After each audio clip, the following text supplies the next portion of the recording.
just after I paid completely out of pocket for a $40,000 luxury vacation through the finest vineyards of Tuscany for my entire family, my mother texted me to let me know I was uninvited.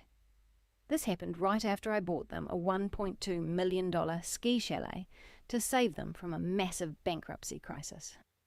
So, while they were away in Europe enjoying their exclusive family time, I put that chalet on the market and sold it.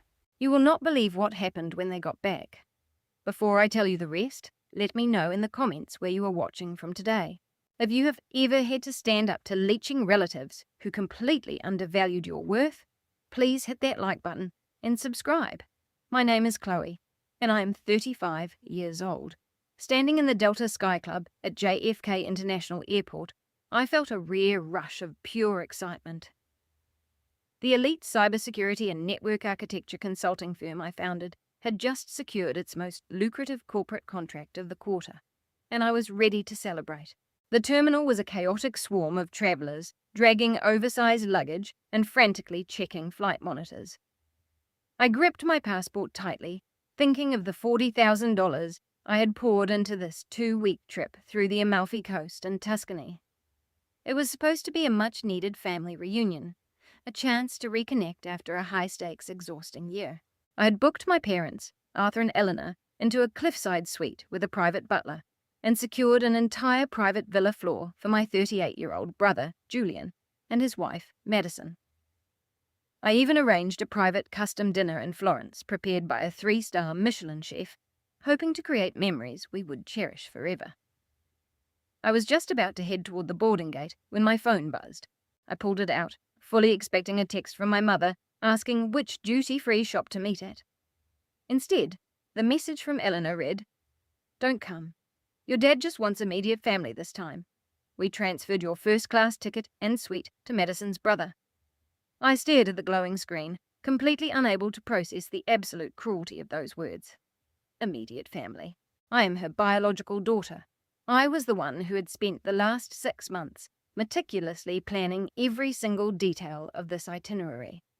I was the one paying every single invoice for this entire luxury European vacation. How was I suddenly not considered family?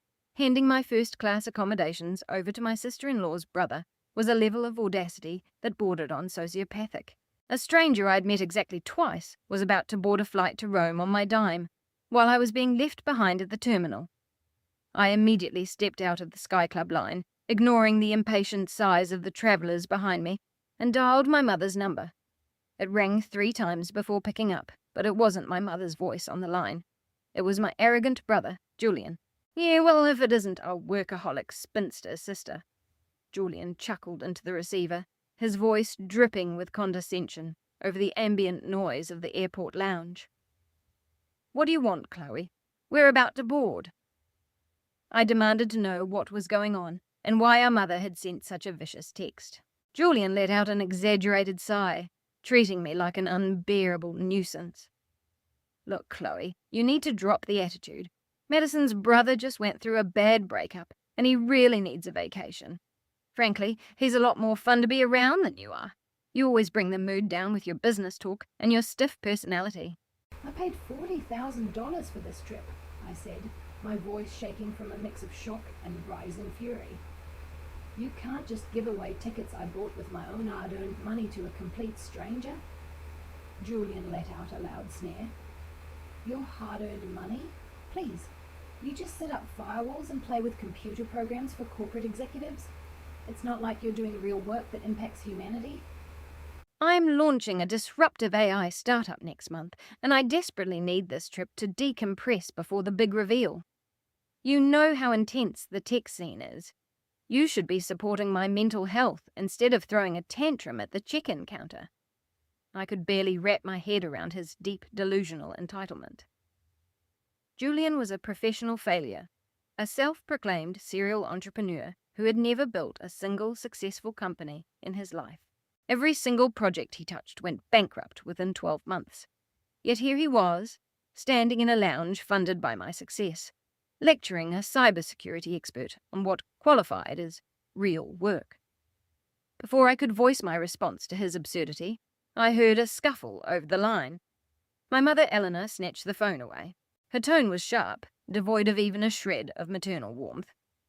"Chloe, you need to calm down and stop being so dramatic," Eleanor scolded. "You have plenty of money. You can go to Europe whenever you want. Your brother desperately needs to relax. He has been under an immense amount of pressure, trying to build a lasting legacy for this family name." "Mum, your text said I'm not family," I said, my voice dropping to a harsh whisper. "You took my ticket and gave it to a stranger." "Don't twist my words, Chloe," Eleanor smoothly replied, immediately deploying her favourite gaslighting tactic. "Your father and I just wanted a peaceful family vacation, not an accounting seminar where you remind everyone how much the dinner costs.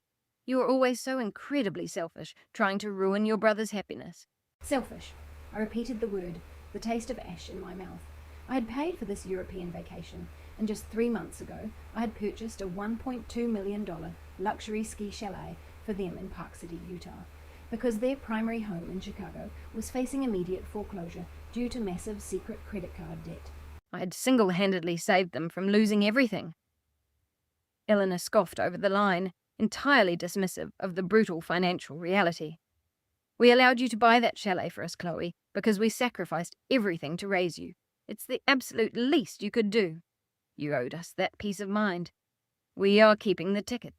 Do not call us again until we return from our trip." The line went completely dead. I slowly lowered the phone, standing completely still in the middle of the bustling terminal. I didn't cry. I didn't scream. I didn't beg them to let me go. The illusion that I could buy their affection, that my financial support would finally earn me a secure place in their hearts, evaporated in an instant. A cold, absolute clarity washed over me. I finally realized they would never see me as a daughter. To them, I was a utility, a human ATM to fund the endless desires of their golden boy, Julian. Looking around at the families hugging and laughing, their genuine connection stood in painful contrast to my absolute isolation. I had spent weeks selecting the perfect Tuscan vineyards, researching the finest local restaurants in Florence, and carefully aligning our schedules. I had even bought everyone custom leather luggage tags, embossed with their initials. A foolish gesture that now felt deeply humiliating. All that effort, all that care, meant absolutely nothing to them. The exact second they secured the financial benefit of the trip, they discarded me like garbage. The weight of that realization settled into my chest, transforming the initial shock into a burning, righteous anger. I wasn't just a neglected daughter. I was an intelligent adult who had allowed herself to be financially exploited under the guise of family loyalty. It was a bitter pill to swallow, but it was exactly the wake-up call I needed. Turning my luggage cart around, I walked away from the Delta counter. I found a quiet spot in a terminal cafe overlooking the tarmac, ordered a black coffee, sat down, and opened my laptop. "No problem," I replied to the family group chat. They have a wonderful trip. Then I securely logged into the portal of the luxury European concierge service. My corporate black card was tied to every single reservation on their itinerary. They were relying on my funds to secure unrestricted luxury for the next 2 weeks. With a few precise clicks, I revoked authorization for every single charge under the names of Arthur, Eleanor, Julian, and Madison. I cancelled the private drivers in Rome. I cancelled the private yacht excursions along the Amalfi Coast. I cancelled the premium spa packages Madison had booked for herself and her brother. I completely removed my card from the holding accounts at their villas. The moment they landed in Italy, their room keys would carry a zero balance. They would have to empty their own dry accounts for every bottle of sparkling water, every Michelin-starred meal, and every transit fee. As I closed the concierge portal, a deeply satisfied smile spread across my face. Let's see how much they enjoy Europe on their own dime, I thought. I took a slow sip of my coffee, feeling lighter than I had in years. The toxic cord tying me to their bottomless sense of entitlement was officially severed, but my moment of clarity was abruptly cut short. My phone began vibrating violently against the coffee table. It was an emergency push notification from my advanced smart home security system. I clicked into the app, staring at the alert in utter confusion.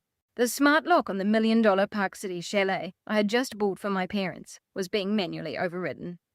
Someone was actively resetting the master security codes and permanently changing the entry passwords. My blood ran cold. My parents were supposed to be boarding a flight to Europe. There was no possible way they were at the Utah estate. I immediately tapped the screen to pull up the live security feed of the driveway. The high-definition video loaded and my jaw tightened. A massive commercial moving truck was backed perfectly up to the entrance of the timber-framed mansion. I could clearly see two unfamiliar men carrying an incredibly tacky leather sofa through the front double doors.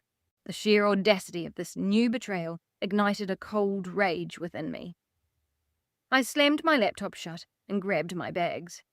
I was done playing the victim. It was time for absolute accountability. The drive from the Salt Lake City airport up to Park City took less than 40 minutes, but my hands gripped the steering wheel so tightly my knuckles turned completely white. The mountain sun beat down relentlessly against the windshield as I pulled through the security gates of the highly exclusive resort community. At this hour, the neighborhood was completely still, save for a few landscapers trimming the pristine evergreens. I turned into the picturesque cul-de-sac, expecting to see an empty driveway. Instead, a massive commercial moving truck blocked the entire entrance, its heavy diesel engine rumbling loudly and shattering the quiet serenity of the street. A crew of sweating movers in matching grey uniforms walked up the expensive flagstone path, hauling heavy boxes and bulky furniture into the house. I parked directly behind the massive truck and marched straight toward the custom timber and glass entry doors. The smart lock console on the doorframe was completely dead. The protective casing had been pried open, and the internal wiring was manually reset. The property damage made my pulse race. I had personally paid a premium to install that high-end security system, purely to ensure my parents felt safe and comfortable in their new home. Seeing it discarded so carelessly felt like a physical blow, pausing me for a fraction of a second. Taking a deep breath of the crisp Rocky Mountain air, I pushed through the heavy doors and stepped inside. I froze immediately. Standing right in the center of the grand foyer, holding a massive iced latte in one hand and a clipboard in the other, was Madison. My brother Julian had married her 5 years ago, and she possessed the exact same unearned arrogance and deep delusion that ran through him. She was directing the movers like a corporate dictator, pointing her manicured finger toward the master suite. "Watch the leather sectional," she barked at two tired movers, straining under the weight of a massive, ugly brown sofa. "Put it against the floor-to-ceiling windows. Don't scratch my hardwood floors." "Madison," I said, my voice echoing sharply against the vaulted ceilings of the foyer. "What on earth is going on here?" Madison whipped around.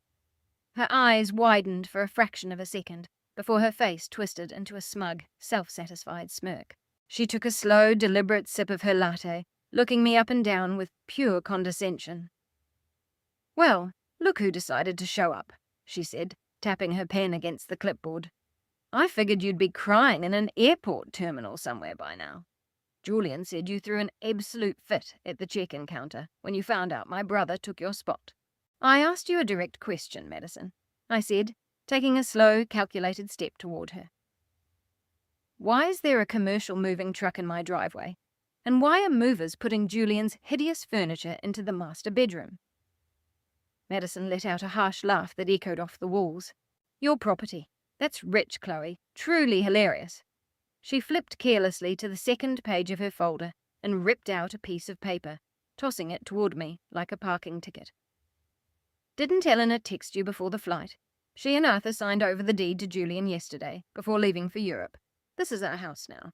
Mom said you could come by next week to haul away your cold minimalist furniture. We don't need that sterile aesthetic in our new family estate. We have an interior designer coming tomorrow." I caught the paper from her hand. It was a standard fill-in-the-blank legal template clearly printed from a free online document site. At the very top, someone had scribbled "Quit-claim deed" in bright blue ink. Below it, my parents had signed their names, supposedly transferring full ownership of the luxury ski villa to my brother, Julian. There was no official notary public stamp. There was no county recorder's seal. There was absolutely nothing connecting this piece of garbage paper to a legitimate real estate transaction. My parents genuinely believed They could simply gift $1 million home to my brother, entirely because they felt entitled to the fruits of my success. They assumed that because I handed them the keys to save them from financial ruin, they owned the land the property stood on. To them, my money was family money, and my assets were trophies to be redistributed to their golden son. I had sacrificed my own peace of mind to keep them off the streets, and this was how they repaid my generosity. I stared at the forged deed, suppressing the urge to laugh out loud at the pure stupidity of their plan. "Madison," I said, keeping my voice dead calm, "Arthur and Eleanor don't own this house." Madison rolled her eyes heavily, crossing her arms over her chest. "Oh, don't be so bitter, Chloe. Mum and Dad bought this place to retire, and they just decided Julian needed it more because he's building a lasting legacy for this family. You already have so much money. You don't need to be so greedy and selfish all the time." I took a deep breath, letting the absolute absurdity of her words wash over me. "I bought this house, Madison," I explained slowly, as if speaking to a child. "I purchased this property exactly 89 days ago for $1.2 million in pure cash. I didn't put it in Arthur or Eleanor's name. I purchased this ski estate under a corporate holding entity, a Delaware statutory trust, purely for business tax purposes. My name is the only name on the operating agreement. The property taxes, the utilities, and the heavy homeowners association fees are all paid directly from my corporate accounts." Madison's smug smile faltered slightly. "You're lying. Mom showed us the paperwork. They signed the contract right in front of us." "They signed a standard residential lease agreement," I corrected, my voice dropping an octave. "I allowed them to live here rent-free because their Chicago condo was facing immediate foreclosure. They are tenants, Madison." "Nothing more. You cannot transfer a deed to a property you are simply renting. The paper you just handed me isn't worth the ink printed on it." Madison's face instantly flushed a violent shade of red. She took an aggressive step forward, invading my personal space. "You're just jealous," she spat, her voice dripping with venom. "You've always been jealous that Julian is the favourite. You can't stand that he's finally going to be more successful than you. You think you can control everyone with your money, but Julian is already 10 steps ahead of you." I looked at her, genuinely amazed by the depth of their shared delusion. 10 steps ahead of me? By trying to steal a house he doesn't own? Madison sneered, leaning in closer. By securing our financial future. Not that it's any of your business. Julian is on the cruise right now using this house as collateral to finalize a $750,000 commercial business loan with the Small Business Administration and private lenders. He e-signed the banking documents this morning using the deed transfer Mom gave us. He is finally launching his AI company. We are going to be incredibly wealthy, and you're always just going to be a miserable computer programmer." The air in the grand foyer went completely still. My eyes locked onto Madison's face, my mind processing her arrogant words with chilling clarity. I knew my brother was reckless with money, but I never expected him to cross the line into outright criminal activity. "Julian applied for a $750,000 commercial loan using this property," I asked, my tone dangerously soft. "Yes," Madison bragged, lifting her chin in triumph. "The funds hit our account Monday morning, so you can save your fake trust company speech, Chloe. The bank already accepted the transfer. We own this house now. I want you off my property immediately before I call the authorities and have you removed for trespassing." She turned her back on me, walking toward the master suite to continue barking orders at the movers about a cheap floor lamp. She was entirely oblivious to what she had just confessed. Julian hadn't just acted entitled. He had intentionally submitted forged documents to a financial institution to extract $750,000 in equity from an asset he did not own. He was using digital banking systems to process the transaction. My brother was no longer just a failed entrepreneur. He was actively committing federal wire fraud and bank fraud against my corporation, all while floating somewhere along the Amalfi coast, drinking cocktails charged to a card I had already deactivated. He was looking at decades in a federal penitentiary, entirely because he felt entitled to steal my success. I didn't shout at Madison, and I didn't demand that she remove the movers. I simply pulled my phone from my pocket, turned around, and walked right out the front door into the warm afternoon sun. The high-altitude Utah sunlight beat down on my shoulders, but my mind was absolute ice. For years I had tried to protect my family, but they had made their choice. Standing on the manicured front lawn, I listened to the loud thuds of furniture shifting inside the house. The sound didn't bother me anymore. It was simply the sound of a trap snapping shut on their greed. I dialed the direct line to my corporate real estate attorney, Vance. It rang twice before he picked up. "Vance," I said, staring at the massive moving truck idling in my driveway. "Contact the commercial real estate broker immediately. It's time to sell the Park City property today. List it within the hour and tell them we are only accepting cash offers for an immediate closing." They wanted to play games with my property, but they were about to learn that the house always wins. I turned around and walked back through the heavy glass doors, letting them slam shut behind me. Two movers were struggling in the middle of the spacious foyer, sweating under the massive weight of Julian's ugly brown leather sectional. The sofa was an absolute eyesore, complete with cheap built-in plastic cup holders that rattled every time they took a step.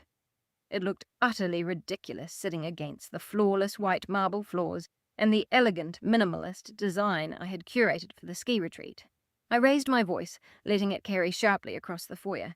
"Drop the furniture right now," I instructed the men, my tone leaving zero room for negotiation. "If you take another step into this house, you're actively participating in a felony-level burglary. I am the sole legal owner of this property, and I am officially ordering you to halt." The two men froze instantly. They looked back and forth between Madison and me, entirely unsure of who held the actual authority in this bizarre scenario. The taller mover, a burly man wearing an old baseball cap, carefully lowered his end of the sofa to the floor. He wiped his dripping forehead with the back of his hand, muttering that his crew didn't want any legal trouble. He signaled his partner, and both men backed away from the sofa, retreating toward the open front entrance. Madison let out a sharp, piercing shriek of pure rage. She marched toward the taller mover, demanding that he pick the sofa back up immediately. She screamed that she was paying them by the hour and that they were required to follow her strict orders. When the man shook his head and retreated further down the driveway, Madison completely lost her remaining composure. Her face twisted into a mask of pure fury. She dug frantically into her massive faux designer bag, pulled out her smartphone, and jabbed her manicured finger viciously against the glass screen. She dialed 911 right in front of my face, her hostile gaze locked onto mine.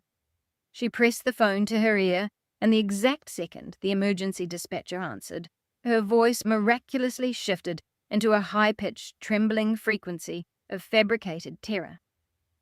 She launched into a performance worthy of a daytime soap opera, telling the operator that her unhinged, deeply jealous sister-in-law had just broken into her brand-new ski chalet. She claimed I was aggressively trespassing, screaming at the top of my lungs and physically threatening the moving crew. Faking a panicked sob, she begged the dispatcher to send officers immediately because she felt unsafe and feared for her life in her own home. Hanging up the phone, Madison crossed her arms tightly over her chest, glaring at me with an expression of absolute triumph. She thought she had won the ultimate victory. She genuinely believed that the arrival of the local police would somehow validate her completely fabricated reality and kick me out of the house. We had about 10 to 15 minutes to wait for the local authorities to show up, and Madison used every single second of that time to parrot my mother, Eleanor's deeply toxic words. She paced back and forth in the spacious foyer, her expensive sandals clicking sharply on the marble. She launched into a vicious, relentless tirade, designed to crush my spirit and force me into submission. "You are just a bitter, miserable person, Chloe," she spat, her hands waving dramatically. "You're just throwing a tantrum because Julian is the one who is actually going to carry on the family legacy. Mom warned us that you would do something exactly like this. She said you would try to ruin his big moment simply because you are bitter and lonely in your pathetic corporate life." Madison took a step closer, pointing a finger aggressively in my direction. "You've always been envious of us. Look at what you tried to do at our wedding. You refused to pay for our open bar, trying to completely ruin the happiest day of our lives. Mum and Dad had to take out another massive high-interest personal loan just to cover for your incredibly selfish behaviour. You sit on millions of dollars in the bank, yet you wouldn't even buy a few decent drinks for your only brother's wedding guests. Now you're trying to steal the beautiful home that Mum explicitly gave to him. You're sick, Chloe. You need serious psychological help. I stood there and listened to her, completely unmoved by her vicious accusations. 4 years ago, when they got married, Julian and Madison had demanded that I write a $50,000 check to cover their incredibly lavish reception. When I politely declined and offered to pay for first-class honeymoon tickets to Hawaii instead, my family labelled me a greedy, cold-blooded monster. My parents did, in fact, take out a terrible, high-interest personal loan to fund Madison's premium open bar and an absurd, oversized ice sculpture. It was exactly this kind of reckless financial behaviour that left them facing total foreclosure last year, forcing me to step in and buy this chalet to save them from financial ruin. The sheer irony of Madison standing in the foyer of a house I bought, claiming I was the one destroying the family legacy, was almost poetic in its absurdity. I didn't argue with her. Arguing with Madison was like trying to reason with a brick wall. It was a pure waste of breath and energy. I simply walked past her, ignoring her continuous screaming, and headed straight to the kitchen island. I pulled out a bar stool and calmly sat down. Pulling my phone from my pocket, I opened my encrypted messaging app. I had already initiated the cash sale of the property, but now I needed my corporate real estate attorney, Vance, to handle the immediate trespassing situation unfolding right in front of me. I quickly texted Vance, instructing him to electronically transmit the complete legal file for the Park City property immediately. I typed out a concise message explaining that my brother was attempting to commit mortgage fraud using a forged quitclaim deed and that the police were currently on their way to the house. I requested that Vance send the official articles of organisation for the Blind Trust LLC, along with the original residential lease agreement. Buying this estate through a Blind Trust LLC was the smartest business decision I had ever made. I had initially done it strictly for tax purposes and to shield my personal assets from any potential liability. Because it was a blind trust, my parents never saw my personal name on any of the closing documents. They only interacted with the property management company I hired to act as an intermediary. My parents had never owned a single brick and window or blade of grass on this property. They had simply signed a standard residential lease agreement that allowed them to live here rent-free. In their bottomless arrogance and sense of entitlement, they had assumed that the thick stack of legal papers they signed was a deed transferring ownership to them, simply because they felt absolutely entitled to my wealth. Vance was incredibly efficient. Less than 3 minutes later, an encrypted email notification popped up on my phone. I opened the file and downloaded the watermarked PDFs directly to my device. I had the state-certified Articles of Organisation, proving beyond a shadow of a doubt that I was the sole managing member and exclusive owner of the LLC that held the title to the house. I had the certified bank records showing the massive wire transfer used to purchase the property in full. Most importantly, I had the original 50-page lease agreement with Arthur and Eleanor's explicit signatures, acknowledging that they were merely renting the property under strict corporate terms. The lease strictly prohibited them from subletting, assigning the lease, or transferring occupancy to anyone else. My legal arsenal was fully loaded, locked, and ready to go. I sat quietly at the kitchen counter, carelessly scrolling through the digital files, while Madison continued her unhinged ranting in the background. She was busy bragging to the movers, who were still standing awkwardly in the driveway, about the luxury vehicles she and Julian would lease once the bank officially approved his mortgage. She talked about hiring a celebrity interior designer to completely gut and remodel the master bathroom, because the expensive, imported Italian marble I had chosen was apparently too depressing for her vibrant personality. I let her speak. I let her dig the hole as deep as possible. Every word out of her mouth only confirmed the absolute delusion my family lived in. The distant wail of sirens finally cut through the quiet mountain air. The sound grew louder, echoing between the manicured homes until it stopped abruptly right outside the main entrance. I looked through the large front picture window to see 2 local police cruisers pull up to the curb, intentionally blocking the pathy of the commercial moving truck. The red and blue lights flashed intensely, reflecting off the spotless glass of the front doors and drawing the attention of a few curious neighbors who began peeking out from their front porches. The exact second Madison saw the flashing lights, she let out a dramatic gasp. She immediately flipped back into her fragile victim persona. She forced real tears to well up in her eyes, wrinkling her face into an expression of profound distress and fear. She snatched the forged, unnotarized piece of garbage paper from the kitchen counter and clutched it tightly to her chest like a protective shield. Rushing toward the front doors, she threw them open and ran straight toward the approaching officers.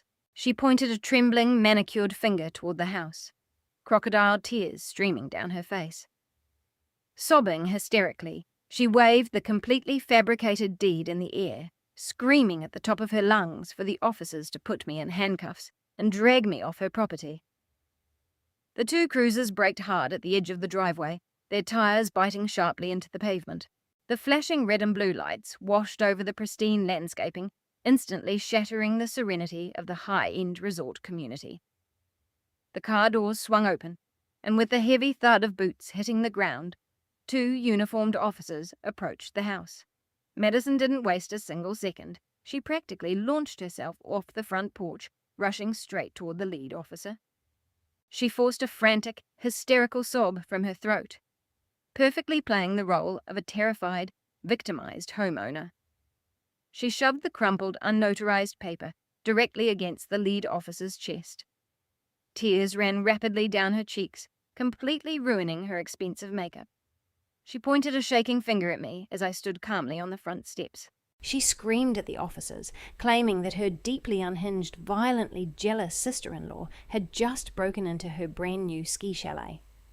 She asserted that I was trespassing, verbally abusing her, and physically threatening the moving crew who were just trying to do their jobs. She demanded that they put me in handcuffs immediately and drag me off her lawn. The lead officer, a tall, stern man with a weather-worn face, raised a firm hand to cut off her frantic screaming. He took the crumpled paper from her trembling hands and stepped back to examine it. Unclipping a flashlight from his tactical vest, he shone the beam onto the document. He turned the paper over once, then again, his brow furrowed in concentration. He was actively looking for a raised county seal, a legitimate notary stamp, or any official municipal tracking number. He found absolutely nothing. It was just a standard template printed from a free legal website, completely devoid of any binding authority. The officer turned his gaze back to Madison, his expression shifting rapidly from professional concern to hard, unyielding skepticism. I walked slowly down the front steps, my posture straight and my expression completely neutral. I didn't raise my voice, and I certainly didn't shed a single tear. I handed my digital tablet to the second officer, who had stepped up to cover his partner. I introduced myself clearly and concisely, stating my full name. I informed the officer that I was the sole legal owner of the property, and that the woman crying hysterically in the driveway was currently attempting to unlawfully occupy a corporate asset using forged documentation. I tapped the tablet screen, opening the encrypted legal files my corporate attorney Vance had just transmitted. I handed the tablet to the lead officer. I displayed the state-certified articles of organization for the Blind Trust LLC.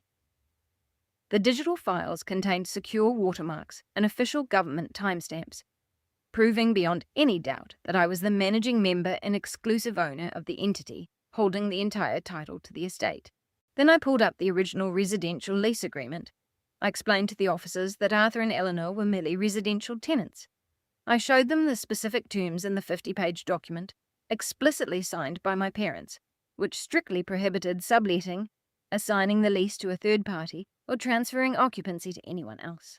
My parents had directly violated their lease by attempting to unlawfully assign the home to my brother. The lead officer cross-referenced the signatures on my certified digital lease with the signatures on Madison's crumpled paper. He saw the reality of the situation instantly. The lead officer handed the paper back to Madison. Looking her dead in the eye, He informed her in a completely flat tone of absolute authority that her documentation was entirely fraudulent.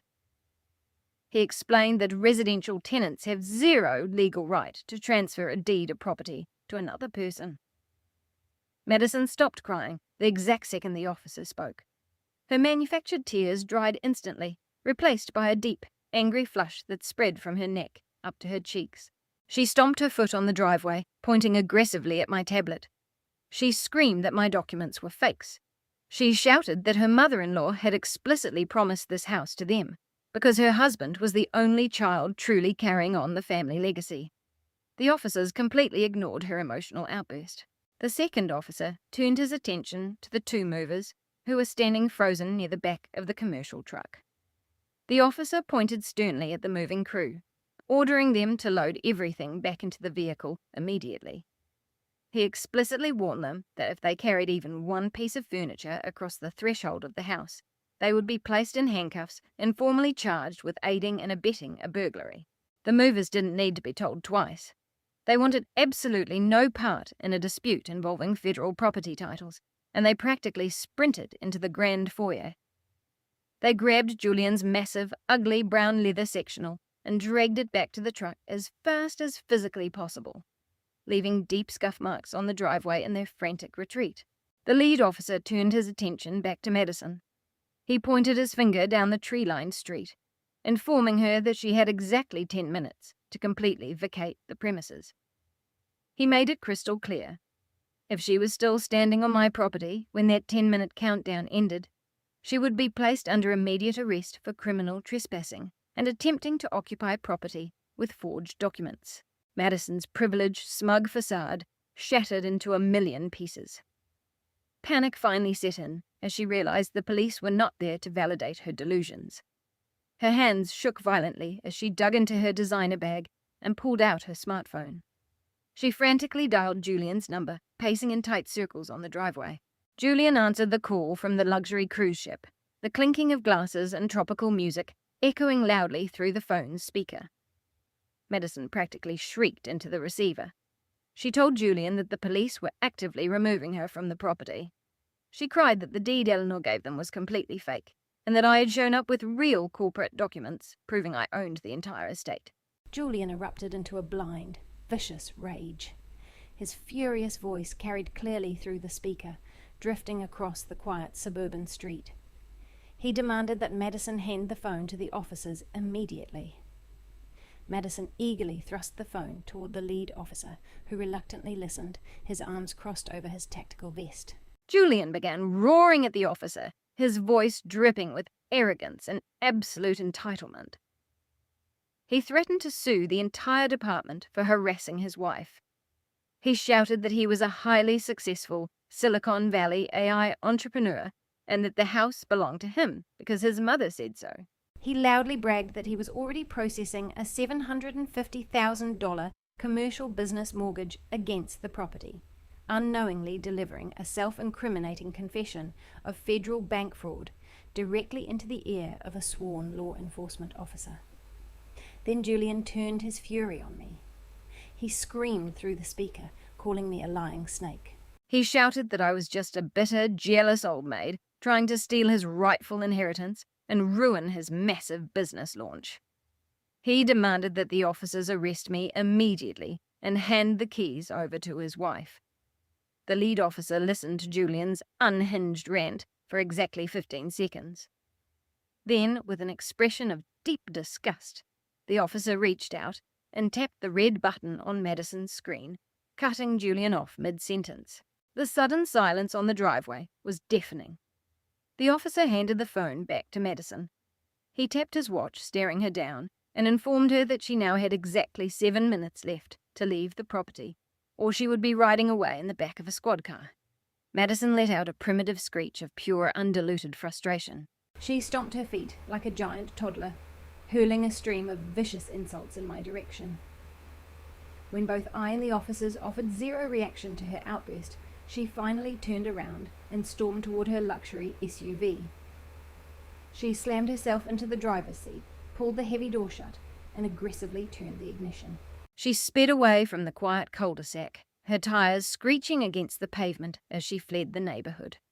A few minutes later, the movers finished loading the last of the boxes. They locked up the back of the commercial truck, offered an awkward, apologetic wave to the police, and drove away. The property was finally left in perfect tranquility. The officers walked up the steps toward me, returning my tablet. They thanked me for my calm cooperation and strongly advised me to contact a locksmith to repair the damaged front door panel. They returned to their cruisers and drove off, leaving me standing alone on the spotless driveway of my reclaimed ski retreat. I walked back inside, manually locking the heavy glass doors behind me.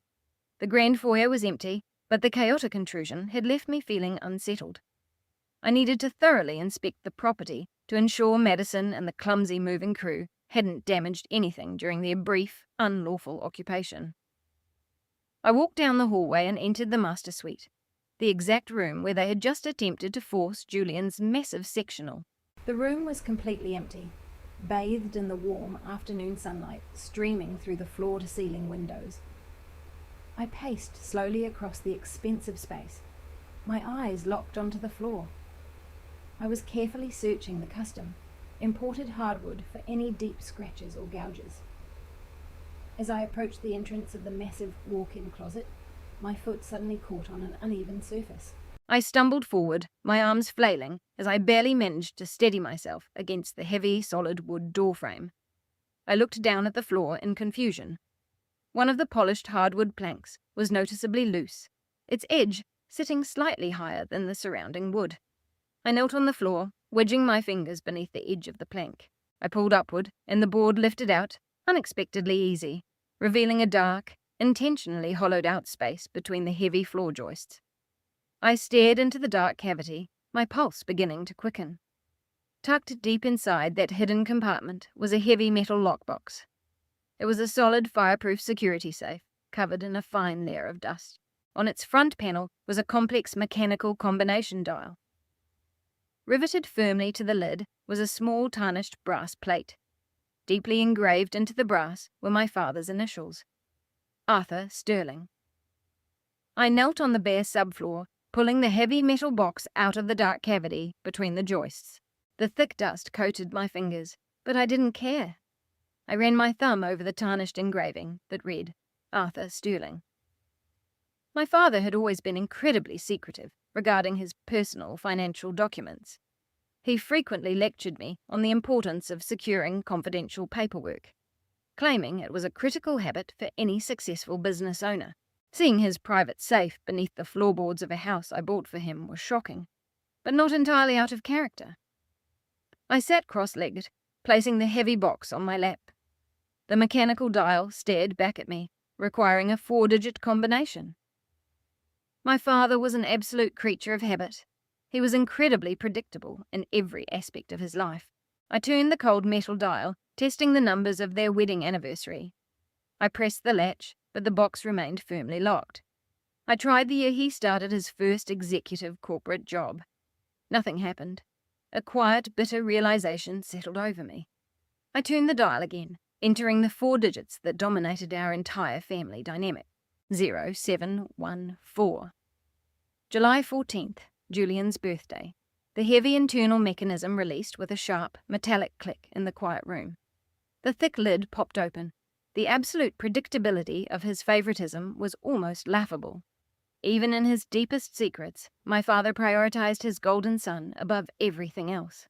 I pushed the heavy lid all the way back, fully expecting to find a stash of emergency cash, or perhaps my grandmother's missing antique jewelry.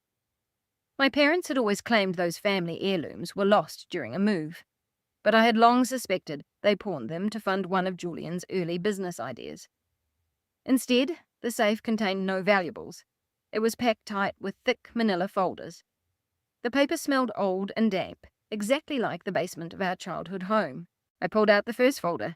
Written across the front in my father's tight, aggressive handwriting were the words, "Personal Taxes." I flipped it open, expecting to see their joint tax returns. Instead, my own name leapt off the page. Chloe Sterling.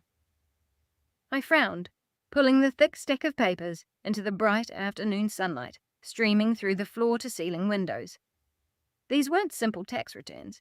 They were incredibly detailed, comprehensive financial profiles. I dug deeper into the lockbox, pulling out original bank statements, credit reports, and loan origination documents. The papers were completely intact, perfectly preserved in clear plastic sleeves. I opened a heavy document pouch from a major national commercial bank, dated exactly 12 years ago. My eyes scanned the first page, and my heart stopped completely.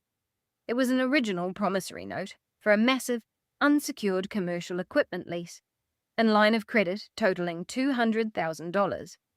The primary borrower listed on the front page was Chloe Sterling. Printed directly beneath my name was my exact social security number, my childhood home address, and a forged signature that looked terrifyingly similar to my own handwriting. My hands shook violently as I rapidly flipped through the remaining pages. The entire line of credit had been completely maxed out within just 3 weeks of being opened. I stared at the bank transaction receipts, tracking the flow of cash out of that fraudulent account. The money hadn't been used for home repairs or medical emergencies. Every single penny had been systematically wired into a corporate bank account registered under the name Genesis Cloud Data. I remembered Genesis Cloud Data with absolute clarity. That was Julian's very first attempt at becoming a tech mogul. He was 26 at the time, convinced he was the next great Silicon Valley visionary.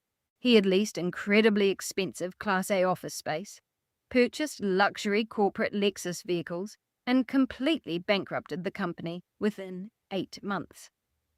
My parents had sworn they never put a dime into that ridiculous project, claiming Julian had successfully secured private angel investors entirely on his own merit.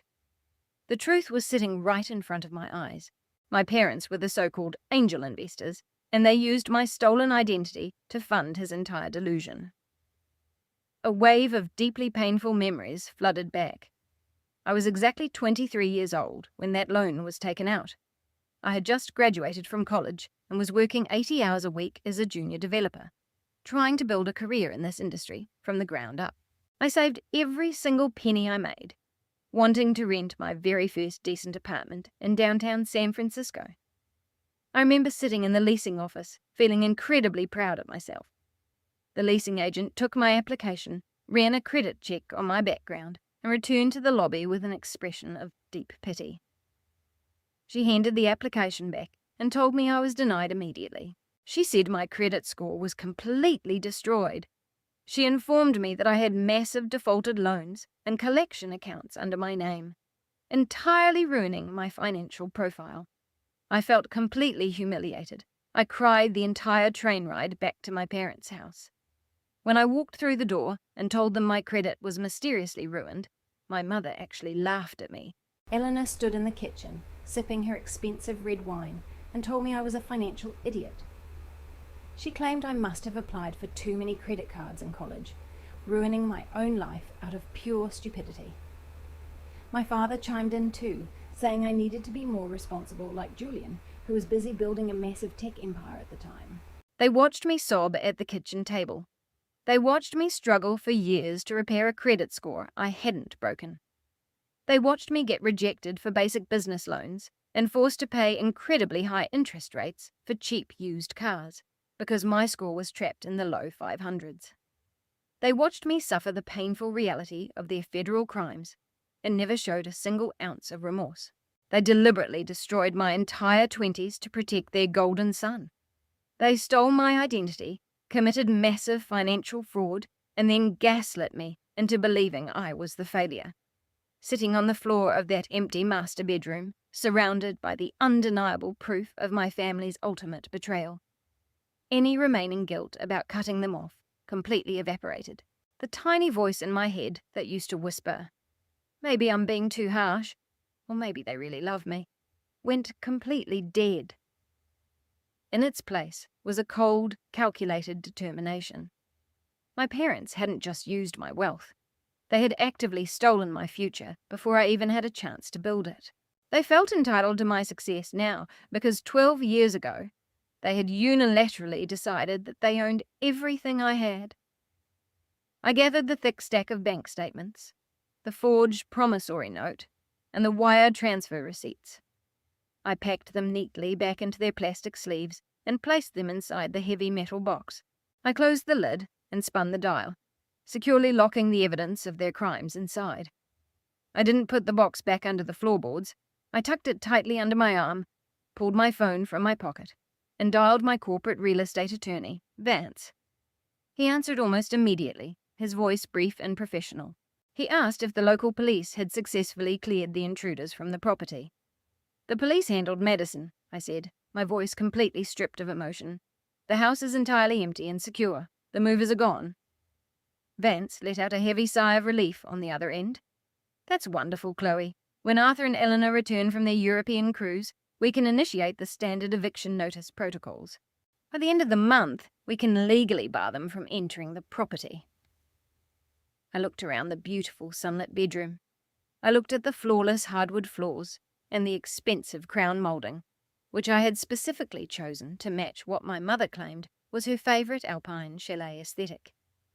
I had bought this mansion out of a misplaced sense of duty to provide for people who, in secret, had always treated me as a disposable financial asset. "I don't want to evict them any more, Vance," I said, holding the heavy metal box tightly against my side. "An eviction's far too kind."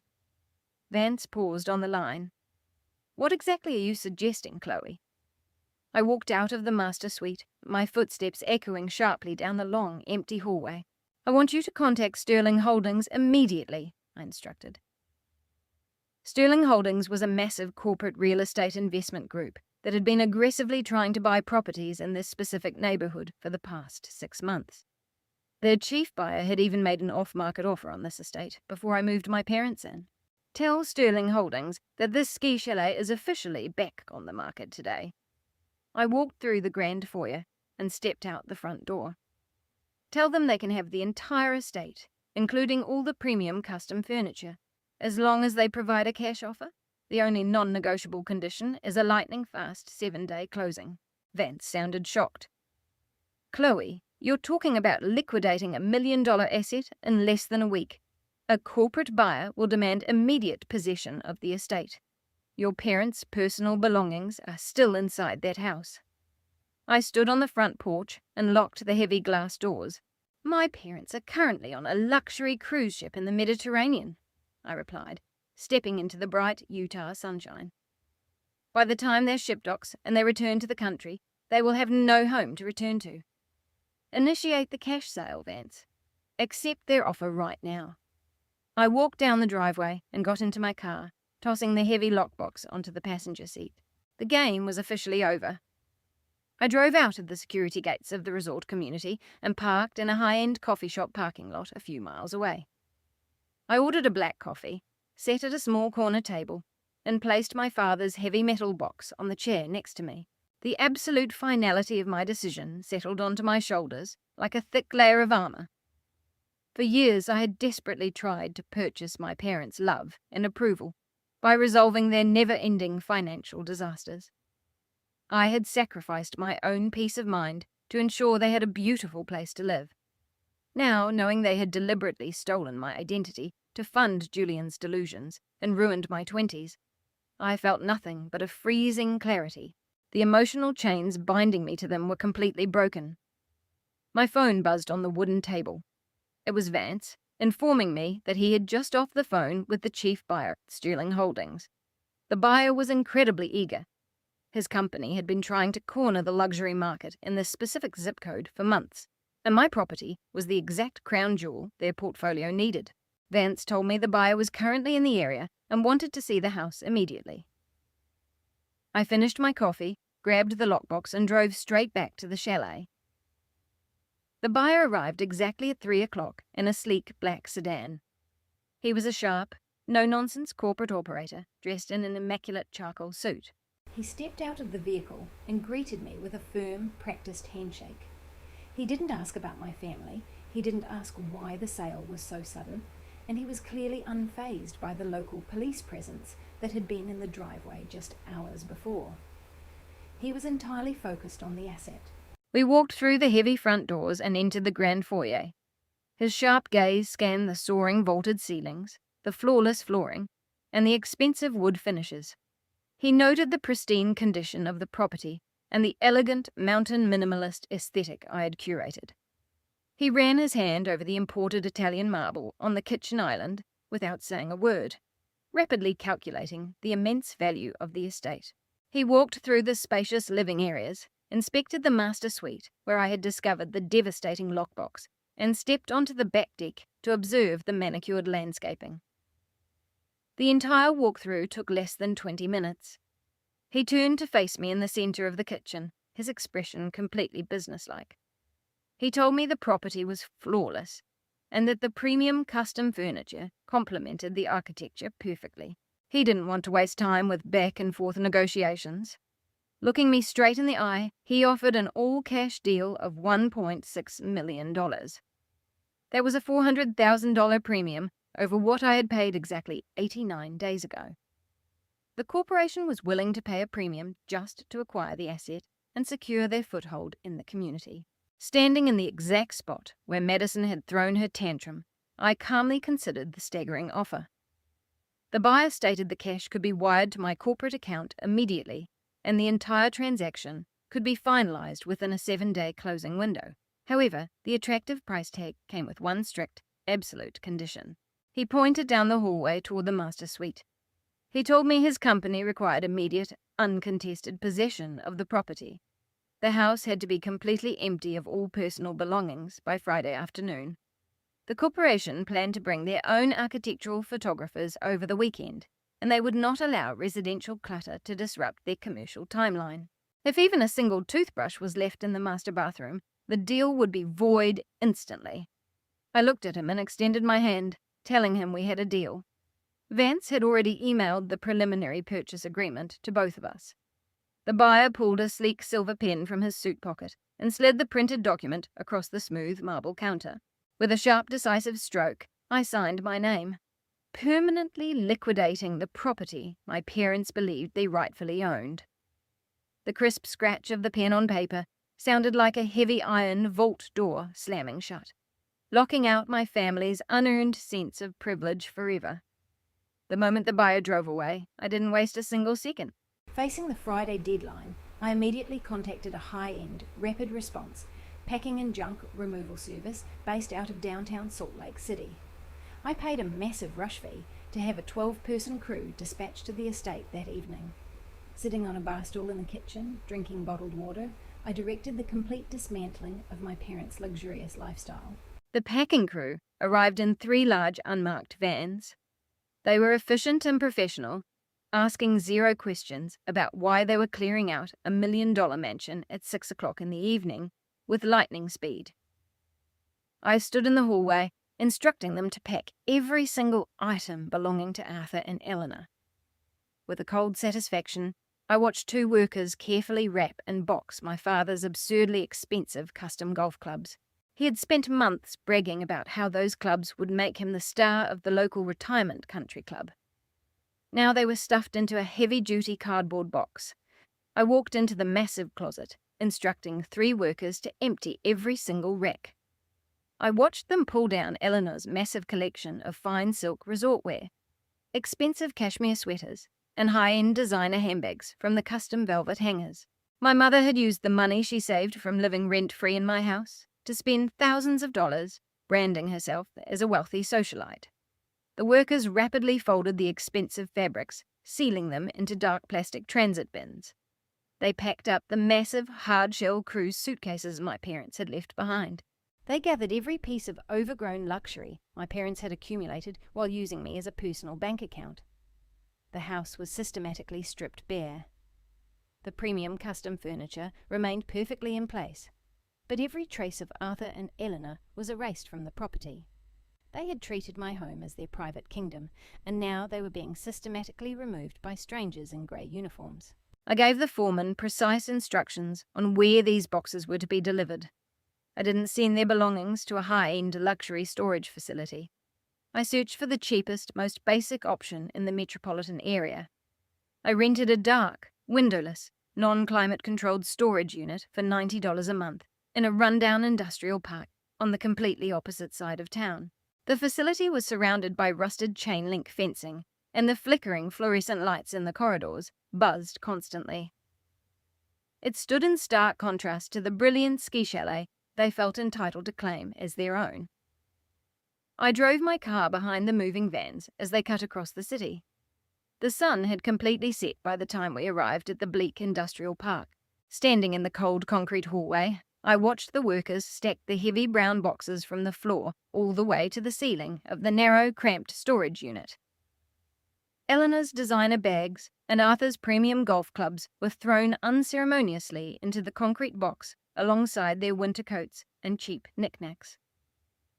There was a poetic grounding in seeing their fabricated wealth locked into a cheap metal cage. The foreman handed me his clipboard. I signed off on the invoice for the rapid response packing service, handing over a generous cash tip for his crew's speed and discretion. Standing alone in the quiet, flickering corridor of the storage facility, I reached out, grabbed the handle of the heavy corrugated metal door, and pulled it down with a loud bang. I snapped a heavy brass padlock into the metal latch, the crisp click signaling that it was securely locked. I slid the small, jagged key into my pocket. My parents' entire lives were now confined to a 10 by 10 concrete cube. I turned and walked back to my car. The damp night air brushed against my face, feeling incredibly refreshing. I had reclaimed my property, sold a corporate asset for a massive profit, and completely secured my financial future from further criminal exploitation.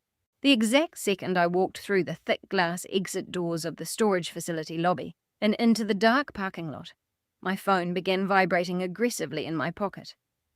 I pulled the device out, looking at the illuminated screen. It was an international text message sent directly from Eleanor from a port in Italy. The entire message was typed out in frantic, demanding capital letters. "The cruise line rejected our cards. They won't let us disembark in Naples until we settle an $18,000 bar and excursion bill. Fix this immediately." Eleanor's text stared back at me in the harsh glow of the screen.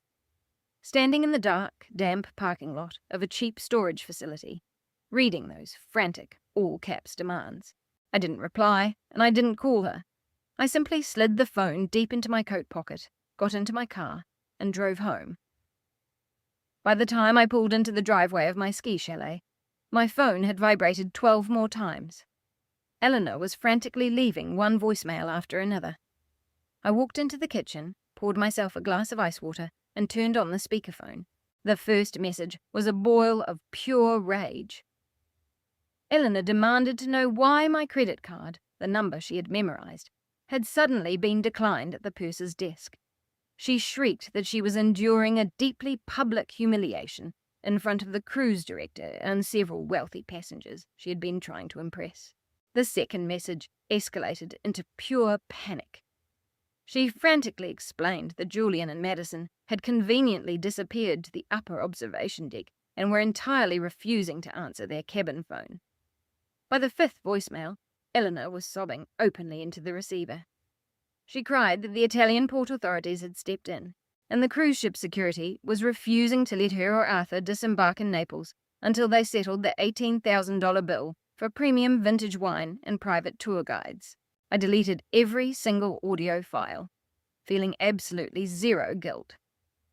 Charging a 5-figure liquor bill to someone else's account and then aggressively ordering them to clean up the mess was a level of toxic entitlement that defied human comprehension. The next morning, I woke up in my quiet, completely empty house. The premium custom furniture remained elegantly in place, but every trace of my parents' toxic presence was safely locked away in a concrete box on the other side of town. I brewed a fresh pot of coffee and walked out onto the back deck. The Utah sun was already warm, reflecting beautifully off the clear water of the infinity pool. I sat back on a cushioned lounge chair, taking a slow, deliberate sip of my coffee. My phone buzzed loudly against the glass table. It was my father. I let it ring until it stopped. A minute later, it rang again. I picked it up on the third attempt, hit the speakerphone button, and set it flat on the table. Arthur bypassed a standard greeting entirely. His voice boomed through the small speaker, dripping with the aggressive gaslighting he had used to control me my entire life. "Chloe, stop this tantrum right now," he scolded, his tone carrying an absolute authority of unearned entitlement. Your brother was thoroughly humiliated in front of his wife's brother. The ship's staff is treating us like common criminals. Wire the funds to the purser immediately, or you will be completely cut out of this family's future. Do you understand me? You won't see a single dime of your inheritance." I sat there, listening to the man who had actively stolen my identity, threatening me with an inheritance that didn't even exist. He was still desperately trying to play the role of the wealthy, powerful patriarch, while currently trapped on a ship because he couldn't pay his own bar tab. He genuinely believed he still held all the cards. I leaned forward and tapped the red button, cutting him off mid-breath. I pulled up my text messages. I typed out my response slowly and carefully, ensuring every single word carried the heavy weight of 12 years of stolen financial freedom. "I'm sorry, Dad," I texted. "I'd love to help, but my funds are frozen. Did you know that IRS flags suspicious lines of credit opened under stolen Social Security numbers? You should probably look into that. Enjoy Naples." I hit send, put the phone down, and took another sip of my coffee. The retaliation was completely silent, but I could practically feel the shockwave travel across the Atlantic. I could imagine Arthur staring at his glowing screen, reading those precise words. I could picture the colour draining from his face as he realised his ultimate secret. The secret he thought was buried safely beneath my master bedroom floorboards was completely exposed. He knew exactly what that text meant. He knew I found the lockbox.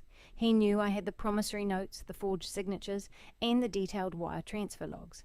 He knew his entire fabricated lifestyle of luxury was built on federal fraud, and I held every single undeniable receipt. For 3 solid hours, there was absolute silence from the Mediterranean. No return calls, no more demanding text messages, and no voicemails of Eleanor sobbing hysterically. The deafening quiet was the most satisfying sound I had ever experienced. Then, just as I was walking back to the kitchen to rinse my coffee mug, my screen lit up again. This time, the caller ID flashed with Julian's name.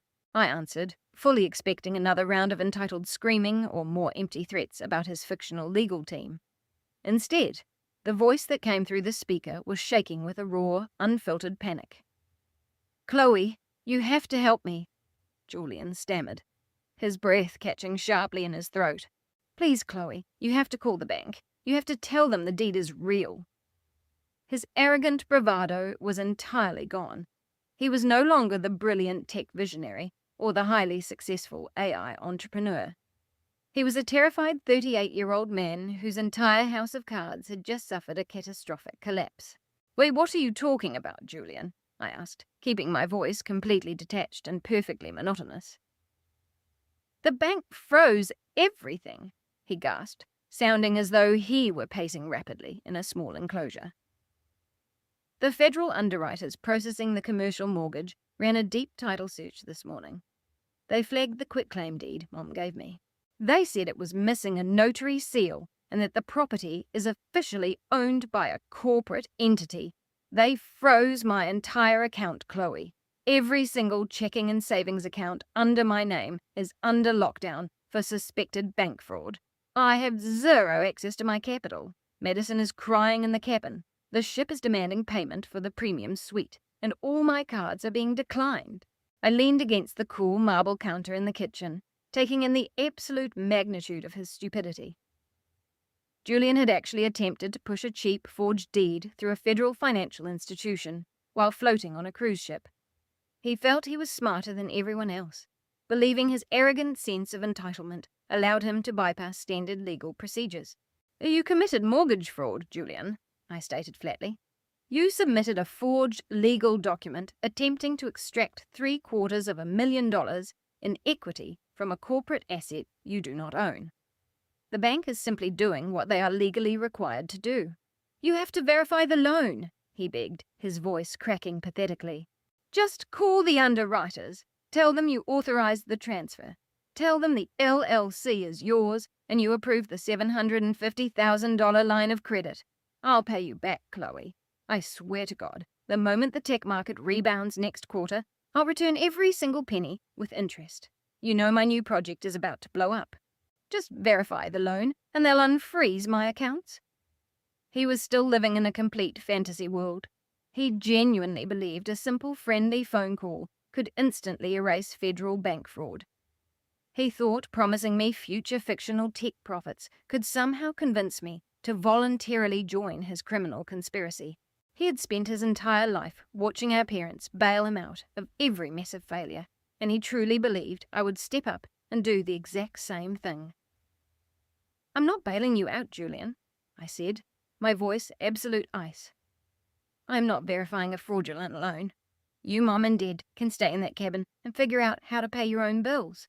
Never call this number again." I hung up the phone and blocked his contact information immediately. I blocked Arthur and Eleanor too. They were completely cut off. They were trapped in Italy with no money, no credit lines, and absolutely no way to continue their so-called luxury vacation. They were going to have to face this severe finale entirely on their own. I took a deep breath of the crisp, Rocky Mountain air, feeling incredibly light. The rapid cash sale of the property was moving smoothly. The house was already empty. Those toxic family members were completely isolated. All I had to do was wait for Sterling's buying team to wrap up the thick stack of paperwork on Friday, and then I could take my massive financial profit and walk away from this nightmare for good. Just 5 minutes later, my phone rang again. I glanced at the screen. It was Brenda, the lead escrow officer from the title company handling the cash transaction for Sterling Real Estate Group. We had just spoken this morning to confirm the initial wire instructions. I picked up, fully expecting her to ask a routine, standard question about the final closing disclosures. "Hi, Brenda," I said cheerfully. "Is everything on track for Friday?" "Chloe, we hit a massive roadblock," Brenda said, her voice filled with tight, professional dread. "I just pulled the updated property records to issue a clean title for the corporate buyer, and the entire transaction has been forced to a grinding halt." I sat up straight, my cheerful facade vanishing instantly. "What do you mean, forced to a halt? Sterling is offering pure cash. The house is completely empty. I am the sole owner of the Trust LLC. There is no mortgage on this property." "There is no mortgage," Brenda confirmed, sounding under an immense amount of pressure. But a brand new mechanic's lien was just attached to the property address. It was officially recorded and submitted to the county clerk's office yesterday afternoon. "A lien?" I repeated, my mind racing as I tried to process how that was physically possible. "For what?" "I'm looking at the official filing paperwork right now," Brenda said, the distinct sound of rustling paper coming through the line. "It's a strict contractor's lien filed by a company called Apex Custom AV and Theatres. The reason listed is unpaid construction material costs and heavy labour fees. The exact total amount filed against your property is $110,000. $110,000. The number hit my chest like a heavy physical blow. I had never contacted a theatre customization company. The media room in the basement was perfectly intact.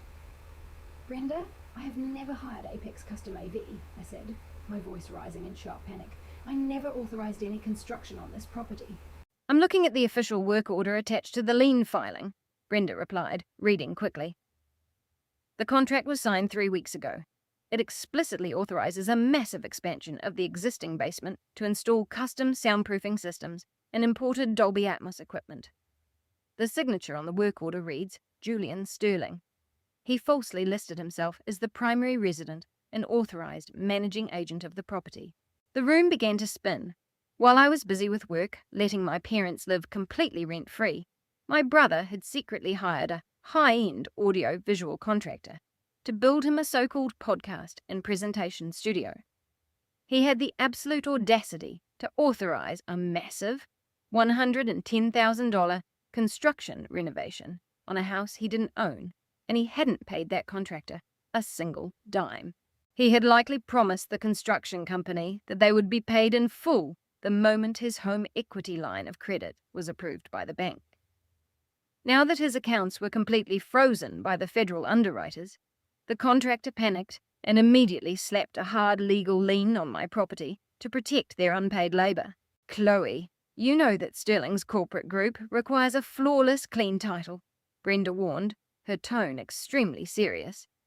They will absolutely not take over a property with a $110,000 contractor dispute. If this heavy lien isn't legally cleared and completely erased from the county records by Friday morning, Sterling will pull their $1.6 million cash offer. You will lose the entire deal. I stood in the perfectly cleared kitchen, staring out the window at the Rocky Mountain snow. Julian, even from across the Atlantic Ocean, trapped inside a frozen cruise ship cabin, still managed to entangle me. His bottomless, staggering arrogance was actively destroying my financial future. I had exactly 3 days to figure out how to eliminate $110,000 legal freeze, or the greatest real estate victory of my life would collapse into absolute ruin. I ended the call with Brenda and immediately dialed Vance's number. My corporate attorney picked up on the first ring, his usual crisp professional attitude replaced by an incredibly urgent, commanding tone. He had already seen the emergency notification pop up on the title registry, and he was completely furious on my behalf. He didn't beat around the bush. He told me Sterling was a corporate predator that only dealt with clean assets and would absolutely not touch any liability. Sterling's company was buying a premium piece of ski resort real estate, not a messy family legal dispute involving a fraudulent construction contract. Vance warned me that I had exactly 48 hours to make this lien completely disappear. If the title wasn't entirely clear by Thursday afternoon, Sterling would walk away from the deal, take their massive cash offer with them, and very likely blacklist my cybersecurity firm from any future corporate contracts. I told Vance to immediately prepare a draft of a sworn legal affidavit regarding contract fraud and send it straight to my phone. I grabbed my keys and headed out to my car. I was absolutely not going to let Julian's bottomless delusions cost me over $1 million. Apex Custom AV was located in a high-end commercial district on the edge of downtown Salt Lake City. The drive took exactly 40 minutes, and I used every single second to ruthlessly calculate my leverage. For years I had watched Julian operate exactly this way. He would always swagger into a room, make grand promises, write bad checks his bank account could never cash, and leave a long trail of furious vendors in his wake.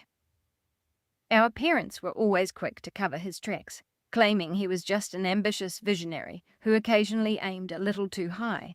They always demanded that I use the hard-earned profits from my boutique cybersecurity firm to bail him out of his early mistakes. I had spent my entire 20s pulling all-nighters auditing code, dealing with demanding corporate clients, and building an ironclad industry reputation through pure, exhausting labor. I knew exactly how contractors operated. I knew their profit margins were tight, their schedules were brutal, and their tolerance for wealthy fraudsters was absolute zero. I parked my car in the audio-visual company's polished concrete parking lot and marched straight through the heavy double-glass doors. The showroom was massive, filled with high-resolution digital screens, acoustic panels, and custom home theatre setups. I bypassed the receptionist and walked straight toward the back offices, looking for the person in charge. A burly man with thick graying hair and a tired expression stepped out of a glass-walled office. The embroidered logo on his polo shirt indicated he was the owner, Marcus.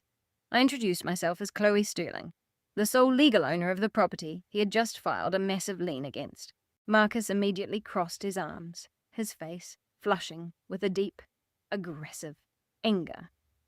He told me he didn't care who legally owned the property. He launched into a furious tirade against my brother.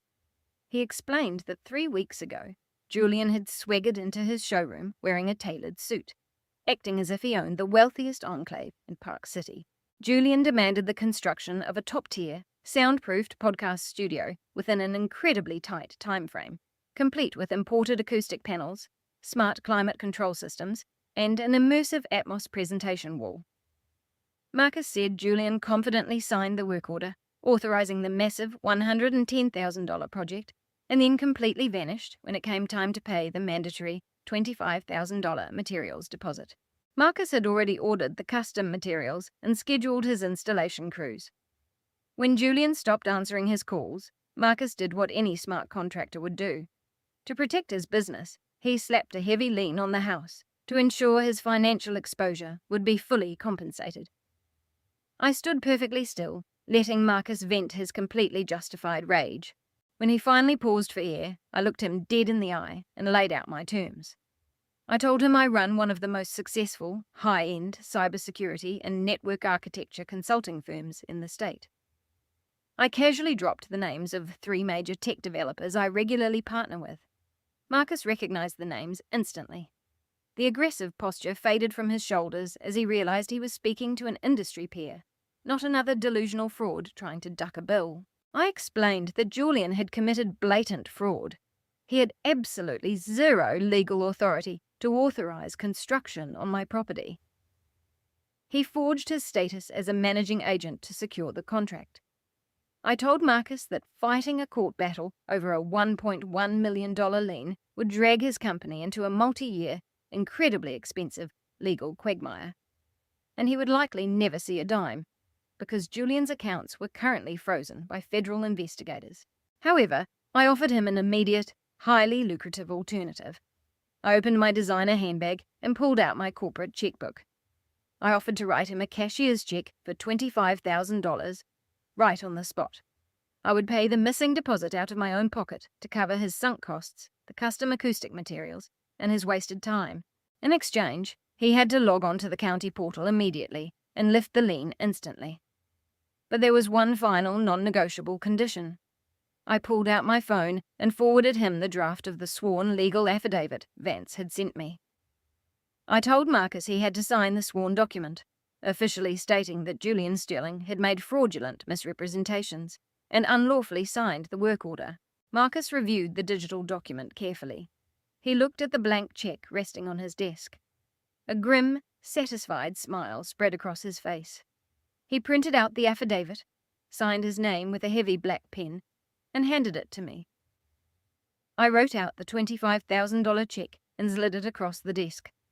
Less than 15 minutes later, Marcus had his office manager electronically file the lien release with the county clerk. On a legal level, my parents' entirely fabricated life was officially being erased.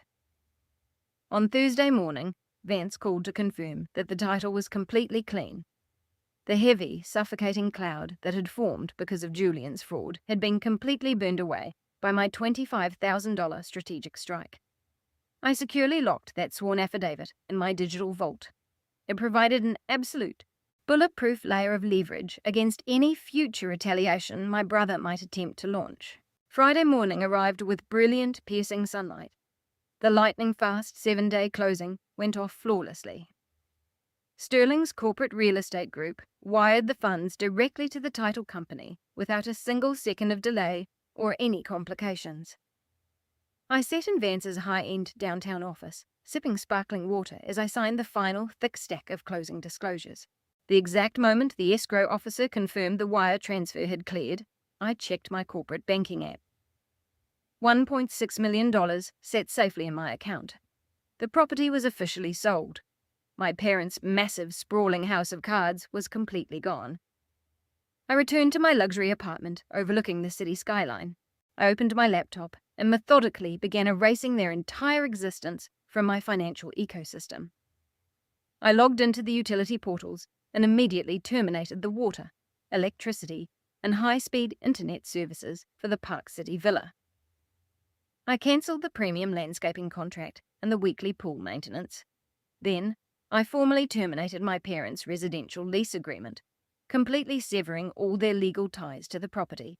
I navigated to the Postal Service website and filed a permanent change of address form for Arthur and Eleanor. I didn't forward their mail to my apartment. I redirected every single piece of their mail straight to that dark, windowless, $90 a month storage unit located in the rundown industrial park.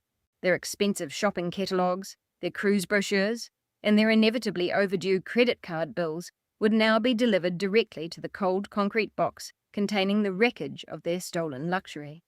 The following week passed in a state of absolute blissful serenity. I focused all my energy on my cybersecurity business, securing 2 massive new corporate contracts and watching my firm's accounts grow steadily. I didn't think about the Italian port authorities, nor did I think about the frozen commercial mortgage. I was completely unburdened from the exhausting weight of managing the endless disasters my family created. Then, on the evening of the 14th day, my phone lit up on the kitchen island. The Mediterranean cruise was officially over. The message was from Eleanor. We had to borrow money from Aunt Carol just to afford economy tickets home. We are exhausted and furious. Have dinner ready at the house by 7 o'clock. We need to have a serious talk about your punishment. The blazing Utah sun beat down relentlessly on the tarmac of Salt Lake City International Airport. Arthur, Eleanor, and Julian shuffled through the automatic glass doors of the arrivals terminal, looking absolutely nothing like the wealthy elite they desperately tried to pretend to be. Their skin was a furious, peeling lobster red from severe sunburn, a direct result of being trapped in Italy with zero access to the air-conditioned premium lounges. They were wearing wrinkled, cheap souvenir t-shirts they had been forced to buy with borrowed cash. Spending 14 straight hours squeezed into narrow economy seats near the restrooms had completely shattered Eleanor's fragile ego. She was practically shaking with a toxic rage, snapping like a stray dog at any passing traveller who dared get too close to her. Arthur followed behind her, dragging a battered carry-on. His usual commanding patriarch swagger was completely deflated.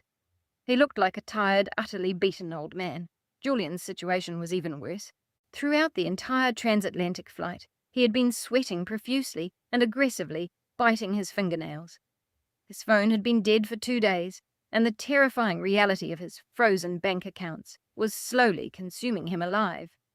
They stepped onto the muggy sidewalk, where Madison was already waiting for them. After being officially evicted from the ski chalet by local police days earlier, Madison had been forced to take a cheap airport shuttle to get here. She stood on the curb, clutching 2 massive black trash bags containing the few personal belongings she had managed to grab before the police threatened to process her for trespassing. When she saw Julian walk out of the terminal, she didn't run to hug him. She slammed the heavy plastic bags onto the concrete and began screaming.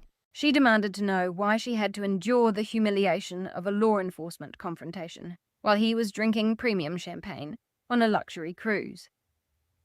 Julian withered under her verbal assault, completely devoid of the arrogant energy he usually used to dominate her. Arthur stepped between them, his face darkening to a dangerous shade of purple. He ordered Madison to shut her mouth and get in the vehicle. He used the last $50 of Aunt Carol's borrowed money to hail a rideshare. The vehicle that pulled up was not a sleek black sedan. It was a dented, compact car that smelled strongly of cheap air freshener and stale cigarette smoke. The 4 of them were forced to squeeze into the cramped back seat and passenger side. Eleanor sat there, her knees practically pinned to her chest, loudly complaining about the lack of legroom and declaring that Chloe would pay for every single second of this agonizing discomfort. The crowded car merged onto the busy highway, heading up toward the Park City Resort community. Julian finally managed to plug his dead phone into a portable charger he borrowed from Madison. The screen lit up, immediately vibrating frantically with dozens of missed call notifications. Before he even had time to check his voicemail, the phone rang loudly in the cramped enclosure of the car. The caller ID displayed an interstate long-distance area code. Julian answered, pressing the speakerphone button with a trembling hand. The voice on the other end was razor-sharp and professional, completely devoid of any customer service warmth. It was a senior federal investigator calling directly from the fraud units of Julian's primary banking institution. The investigator stated for federal compliance that the call was officially being recorded and demanded that Julian verify his identity. Julian stuttered through the confirmation, his eyes darting wildly around the small car. The investigator didn't waste a single second. He formally informed Julian that all of his personal and business accounts had been placed on a permanent lockdown, pending a massive federal review. The investigator outlined the specific allegations with cold clinical precision: wire fraud, interstate document forgery, and attempting to secure a commercial mortgage through fraudulent misrepresentation. The bank had received a legally binding sworn affidavit explicitly detailing that Julian had forged a quitclaim deed across state lines and unlawfully authorized a massive construction contract on a property he did not legally own. The color drained completely from Julian's face, leaving him a sickly shade of grey. He desperately attempted to launch his usual charm offensive, laughing nervously and telling the federal investigator that it was all a massive family misunderstanding. He claimed his sister owned the corporate entity and that she had simply forgotten she gave him verbal permission to expand the home theatre. He promised to have Chloe call the bank to clear everything up before the end of the business day. The federal investigator cut him off without mercy. He informed Julian that verbal permission holds zero legal weight to validate a forged state document. Furthermore, the investigator noted that the affidavit they received was delivered directly as a joint filing by the primary property owner and the defrauded construction contractor. Chloe hadn't just ignored his desperate cries for help. She had actively and meticulously provided the exact evidence federal authorities needed to build a criminal case against him. The investigator told Julian to secure legal counsel immediately, and then abruptly hung up. An absolute deafening silence fell over the cheap rideshare. Eleanor turned her severely sunburned face toward her golden son, her mouth hanging slightly open. Arthur stared straight ahead, his jaw locked so tight his teeth could be heard grinding together. Madison let out a sharp, cruel sneer from the front seat, muttering that she had married a bankrupt criminal. Julian's phone dropped onto his lap. He was hyperventilating, his chest heaving as the walls of his massive delusion finally caved in completely. He realized Chloe wasn't throwing a temporary tantrum. She was methodically dismantling his entire life. She had burned his fraudulent empire to ash and handed those ashes directly to the federal government. He was looking at real prison time, and his parents had absolutely no way to bail him out. Eleanor refused to accept reality.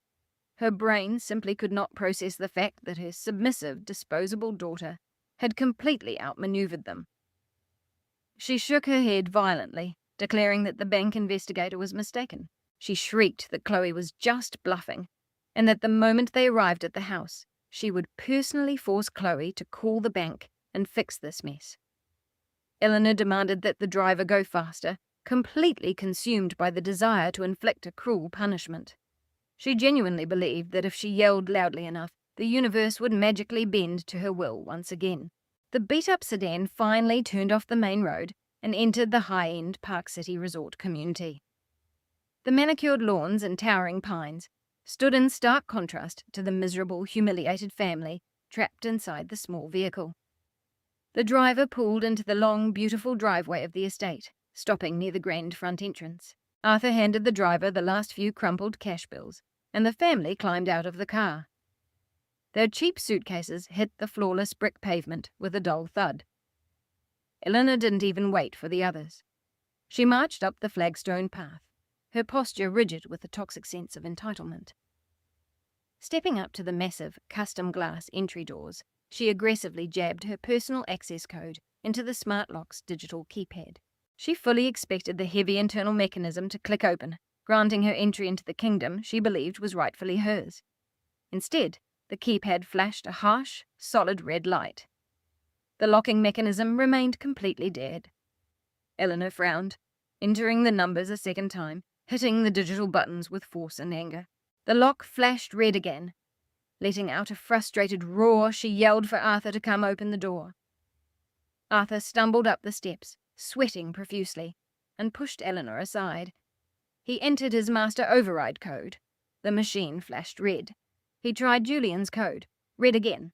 The digital smart lock had been completely wiped and reprogrammed. They were officially locked out of the estate. Eleanor's face twisted into a manic mask of pure rage. She began pounding her fists against the thick, tempered glass, demanding that Chloe open the door immediately. She shrieked that she would not stand outside like a common beggar. When no one answered her demands, she cupped her hands around her face, pressing her nose directly against the custom glass to peer into the grand foyer. What she saw completely shattered her remaining grip on reality. The massive crystal chandelier still hung from the vaulted ceiling, but everything else was entirely wrong. The expensive high-end custom furniture she had carefully selected to show off to her friends was completely gone. The imported silk rugs, the plush white sofas, and the costly abstract artwork were nowhere to be seen. The pristine, elegant interior design had been replaced by a chaotic mess of heavy brown moving boxes and cheap, generic plastic furniture. Eleanor's gaze scanned wildly through the open concept layout until she looked into the formal dining room. Sitting in the exact spot where Eleanor used to host her lavish dinner parties was a family of complete strangers. A man in a faded t-shirt, a woman with her hair tied in a messy bun, and 2 young children were sitting around a cheap folding table, eating take-out pizza directly from cardboard boxes. They were laughing and talking, entirely oblivious to the hysterical woman staring at them from the front porch. Eleanor's mind violently rejected what her eyes were showing her. She refused to accept that the house had been sold right out from under her feet. Screaming at the top of her lungs, her voice cracked under the weight of pure hysterical desperation. She pounded her fists against the thick glass door with so much force that her knuckles began to bleed. The family in the dining room stopped eating, their eyes wide with astonishment, as they watched a frantic, severely sunburned woman assault their new home. Eleanor kept screaming, thrashing wildly in front of the locked entrance until the absolute, crushing reality of her complete ruin finally broke her spirit. Smashing her bleeding knuckles against the tempered glass, she left frantic red streaks across the pristine surface. Her lungs burned from the exertion as she demanded the strangers inside get off her property immediately. The family at the table just stared back in stunned silence. The man in the faded t-shirt set his pizza down, pulled out his phone, and completely ignored her hysterical demands. Arthur rushed up the concrete steps, grabbing Eleanor by the shoulders and pulling her away from the door. He hissed at her to lower her voice, frantically glancing up and down the quiet, manicured street.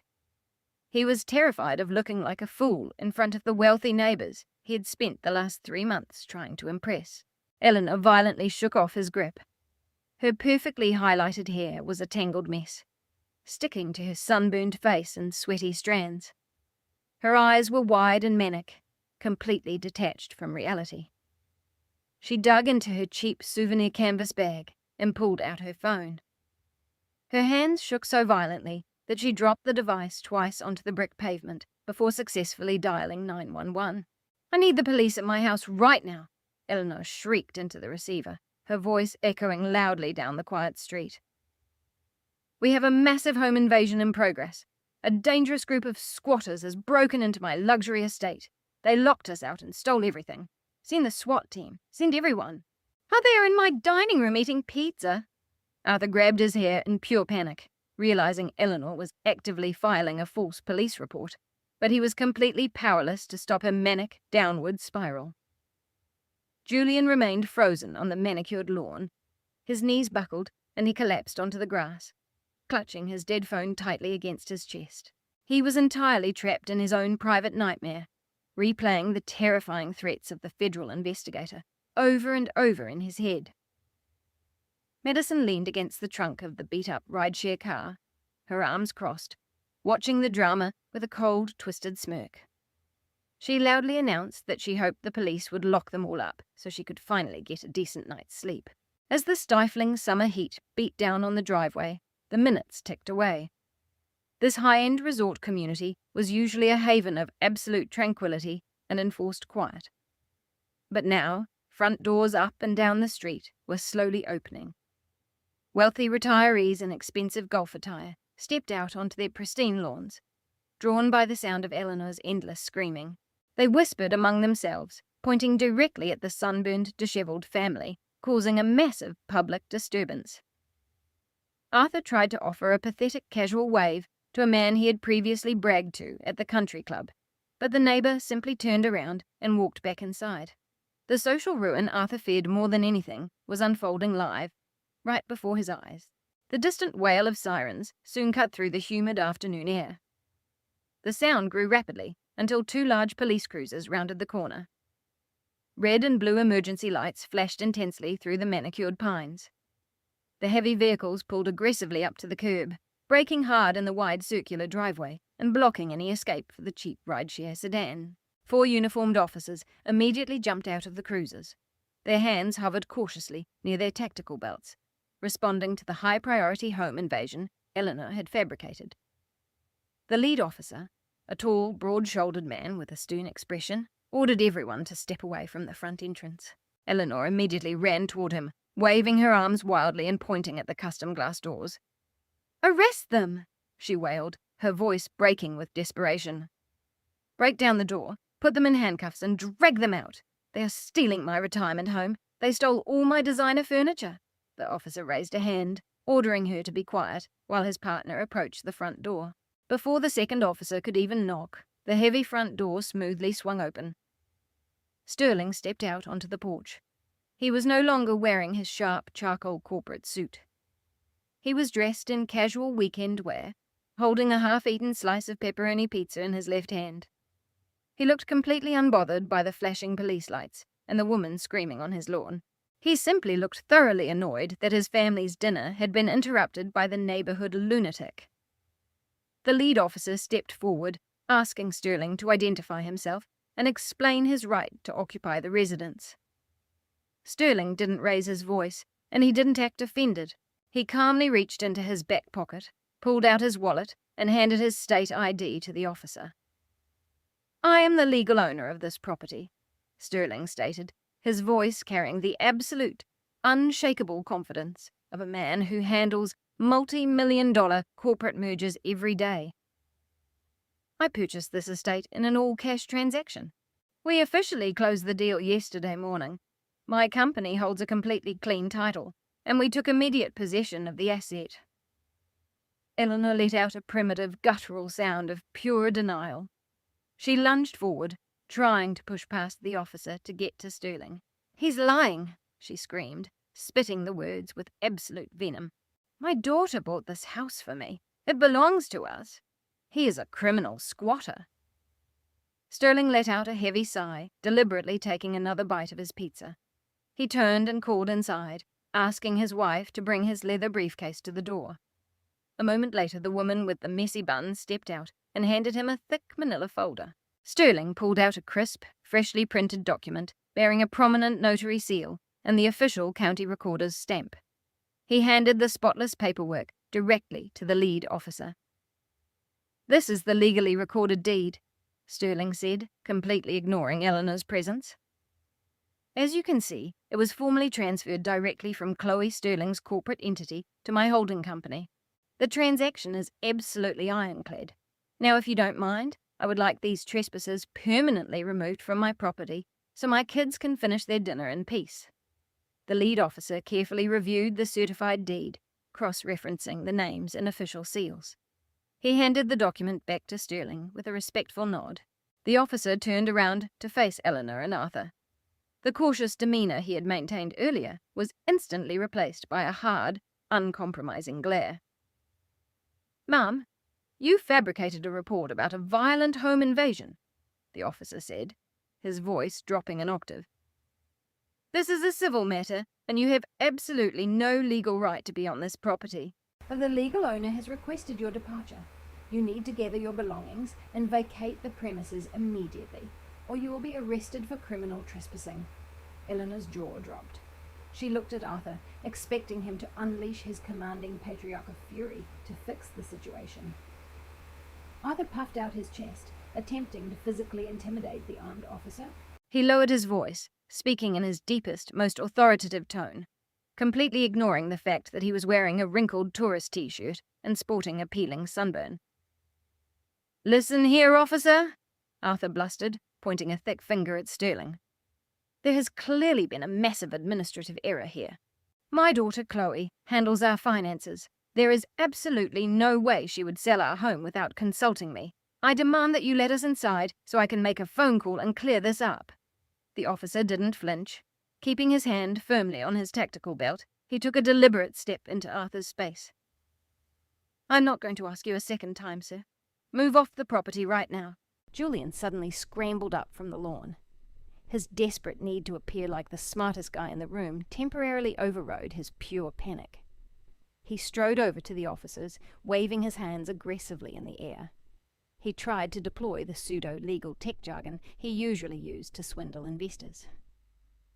"You have no legal authority to force us off this property," Julian announced, his voice cracking slightly. "We hold an equitable interest in this residence. I possess a secondary quitclaim deed that establishes my partial ownership. This cash sale is completely fraudulent. You must respect our occupancy rights until a federal judge reviews the chain of title." The lead officer looked at Julian as if he were a complete idiot. Occupancy rights don't apply to people standing in a driveway holding suitcases, the officer stated bluntly. If you claim to hold a secondary deed on a property that was just legally sold with a clean title, I strongly suggest you contact an attorney instead of arguing with the police. Now, move. Julian opened his mouth to argue further, but a sudden sound cut through the heavy summer air. The distinct low hum of a luxury engine travelled down the street. A sleek, flawless black sedan glided smoothly to the curb, parking directly behind the flashing police cruisers. The dark-tinted windows remained rolled up, reflecting the afternoon sun. The driver, dressed in a dark suit, stepped out and quickly ran around to open the rear passenger door. I stepped out of the vehicle. I wasn't wearing wrinkled tourist clothes. I was dressed in a perfectly tailored, immaculate navy corporate suit, holding a slim leather briefcase. I looked well-rested, wealthy, and completely in control. Vance, my corporate attorney, stepped out from the other side of the car, buttoning his suit jacket and adjusting his expensive silk tie. My spotless professional image stood in perfect, devastating contrast to the dishevelled, sunburned misery of my family. The exact second my heels hit the pavement, Eleanor's manic eyes locked onto me. Her expression instantly shifted from pure dread back to aggressive, entitled demand. She genuinely believed her personal human ATM had finally arrived to fix the system glitch and restore her unearned lifestyle of luxury. Shaking off Arthur, she ran across the lawn toward me, her cheap sandals slipping on the damp grass. "Chloe!" Eleanor screamed, waving her arms frantically. "Tell them, Chloe. Tell these foolish officers that you bought this house for us. Show them the real paperwork. Tell them to arrest that man so we can go back into our home right now." She reached out, attempting to grab my arm and drag me toward the officers. Vance smoothly stepped between us, completely blocking her path.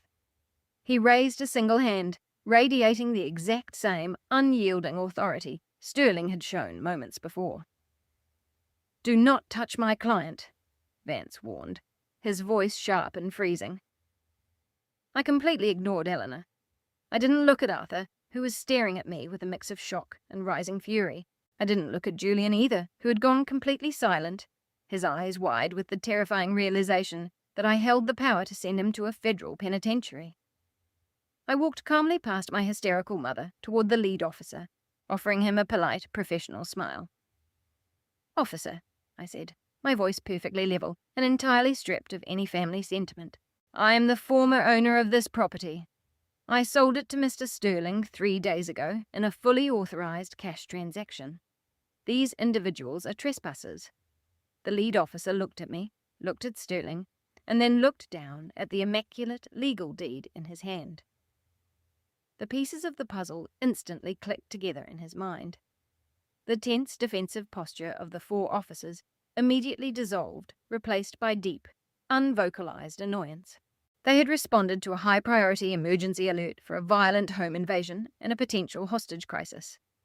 Instead, they arrived at a luxury estate to find a bitter family dispute over a legally finalized real estate transaction. The lead officer handed the deed back to Sterling with a respectful nod, then turned his entire burly frame toward my parents. He did not look amused. He looked like a dangerous man who was ready to start processing arrests. Hooking his thumbs into his heavy tactical belt, the officer took a slow, deliberate step toward Eleanor. He informed her in a low, penetrating voice that filing a false police report to trigger a tactical emergency response was a severe criminal offence. He stated that there was no home invasion, there were no dangerous squatters, there was only a group of unauthorized individuals harassing the legitimate residents on private property.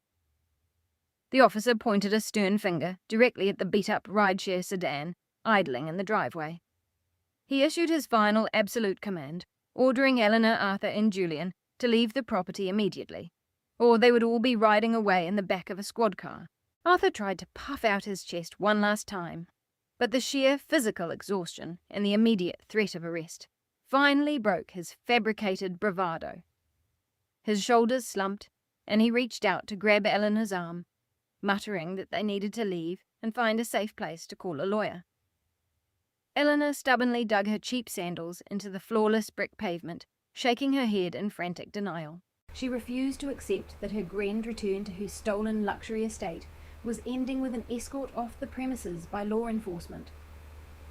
But it wasn't Eleanor or Arthur who pushed the situation past the point of no return. It was Julian. Julian had been standing at the edge of the lawn, completely paralysed by the pure terror of the call he had received from the federal investigator earlier. His mind was a frantic whirlpool of locked bank accounts, wire fraud allegations, and the terrifying prospect of a federal indictment. When he saw the officers move their hands toward their handcuffs to enforce the dispersal order, his fragile golden boy persona shattered completely and violently. His panic-driven mind made a catastrophic miscalculation. He genuinely believed the officers were not just clearing the driveway, but were preparing to arrest him on the spot for the forged quitclaim deed and the fraudulent commercial mortgage. The immense pressure of the collapsing lies finally snapped his sanity. Julian scrambled backward, his eyes wide and completely out of control. Throwing his hands in the air in a gesture of absolute surrender, he began screaming at the top of his lungs. He didn't try to protect his family. He didn't try to maintain the wealthy tech visionary persona he had cultivated for a decade. He turned into a cornered, terrified animal, instantly throwing his own mother directly to the wolves just to save his own skin. "I didn't forge the deed!" Julian shrieked, his voice cracking with pure hysterical panic. He pointed a trembling finger directly into Eleanor's face. "She made me do it. She told me to sign those papers. My mom told me Chloe owed us this house. It was all her idea. I didn't want to do it, but she promised me it was legal. She said she had verbal authorization. She made me falsify the corporate documents. I'm just a victim in this." The absolute dead silence that fell over the driveway was staggering. Even the officers froze for a fraction of a second, stunned by the sudden, unsolicited confession to a major financial crime. Eleanor was completely paralyzed. The deep red sunburn on her face seemed to vanish instantly, leaving behind a sickly pale complexion. She stared at her favorite child, her absolute golden boy, the son she had spent a lifetime protecting, bailing out, and idolizing. She had sacrificed my financial stability, my credit, and my future, just to ensure Julian never faced the consequences of his reckless actions. Now, the exact second he faced a real legal crisis, he openly declared her the mastermind of a federal fraud scheme. Without hesitation, the betrayal was so absolute, so deep, that Eleanor physically swayed on her feet. Arthur let out a roar of absolute fury. He lunged forward, grabbing Julian by the collar of his wrinkled tourist shirt and shaking him violently, ordering his son to shut his mouth. Pacing frantically, sweating profusely, Arthur babbled to the officers that his son was simply dehydrated from the long flight and suffering from severe heat exhaustion. He insisted Julian was talking absolute nonsense and needed medical attention, not criminal interrogation. However, the officers were no longer treating this as a simple trespassing dispute. The lead officer pulled out a small black notepad and unclipped his radio. He ordered Arthur to step back and release his son immediately. The officers realized that a spontaneous admission regarding forged real estate deeds and wire fraud was outside their standard patrol jurisdiction, but it was absolutely actionable criminal intelligence. They pulled Julian away from his furious father and began asking sharp, precise questions about the nature of the documents he had just admitted to forging. That was the exact moment Vance decided to strike. My attorney had been standing silently by my side, observing the spectacular collapse with the cold, detached calculation of a top predator. Unbuttoning his suit jacket, he stepped forward smoothly, walking directly into the center of the chaotic driveway. "Officers, if I may clarify the situation," Vance said, his voice projecting flawless legal authority. He opened his slim leather briefcase and pulled out a thick manila folder. "I am the corporate legal counsel for the former owner of this property. The young man panicking on your lawn is Julian Sterling. He is entirely correct about the documentation being forged, but he is heavily downplaying his active criminal participation." Vance handed the manila folder directly to the lead officer. The officer opened it, his eyes widening as he scanned the first document. Inside that folder, you will find a legally binding sworn affidavit delivered by Marcus Thorne, the owner of Apex Custom AV and Theatres, Vance stated clearly, ensuring his voice carried across the driveway to the neighbours watching from their lawns. That documentation details exactly how Julian Sterling fraudulently misrepresented himself as the legal managing agent of this residence. Using a forged quitclaim deed, he unlawfully authorised a luxury construction contract totalling $110,000. He then attempted to leverage that forged deed to extract a $750,000 commercial business mortgage from a federal banking institution. My client discovered the fraud, terminated the unlawful construction, and personally paid the contractor to clear the title, ensuring the estate could be legally sold to the current legitimate owner. Julian let out a pathetic whimper. Madison, who was still leaning against the rideshare sedan, let out a sharp gasp of pure disgust. Grabbing her 2 plastic trash bags of personal belongings, she turned her back on her husband and began walking quickly down the sidewalk, completely abandoning him to his fate. She knew a sinking ship when she saw one, and she was absolutely not going to let Julian drag her down into a federal fraud indictment. The lead officer finished reading the contractor's affidavit. Closing the folder, he looked directly at Julian.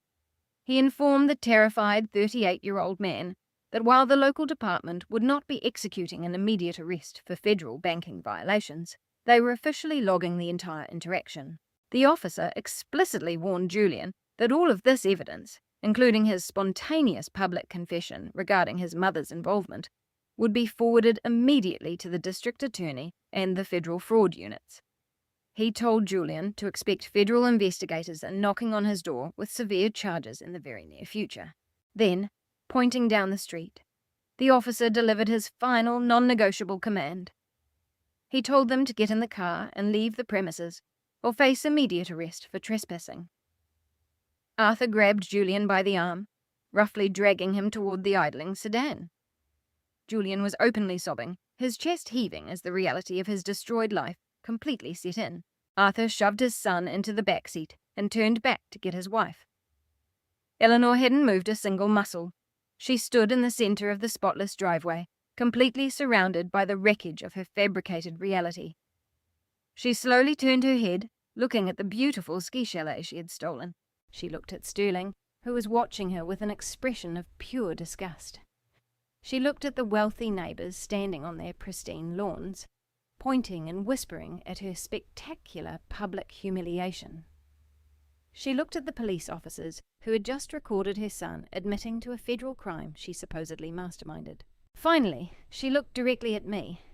I stood there in my flawless corporate suit next to my powerful attorney, completely untouched by the absolute devastation consuming her life. I didn't offer her a single ounce of mercy. I simply watched her, the way one watches a toxic storm finally burn itself out. Eleanor realized she had absolutely no leverage left. She had no money, she had no home, she had zero power over me. Her husband was a broken shell, and her golden child had betrayed her to save his own skin. She had lost every single game she played, so she resorted to the last and only tactic left in her pathetic arsenal. She decided to play the ultimate victim. Eleanor's knees buckled. She collapsed dramatically onto the hard brick of the driveway with a heavy thud.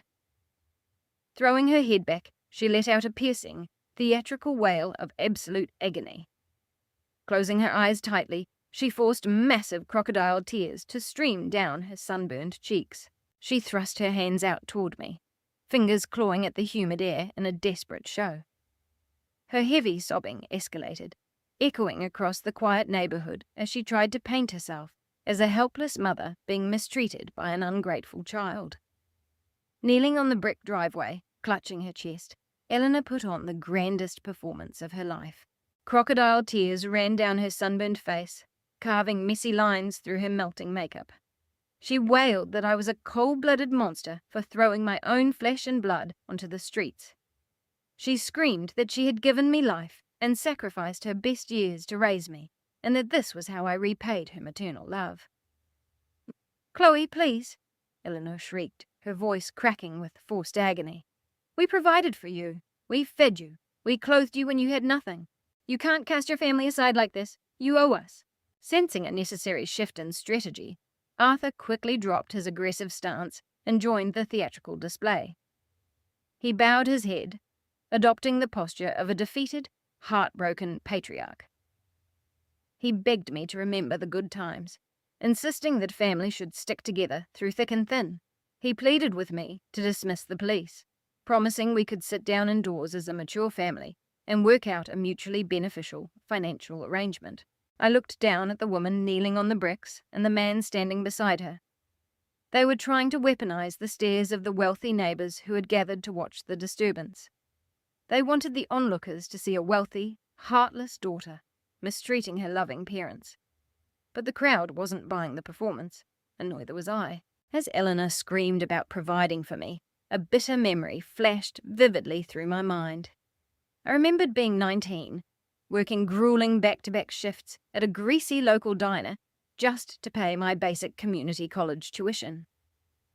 I had to do that because Arthur and Eleanor had secretly drained my childhood savings account to fund Julian's first failed app project.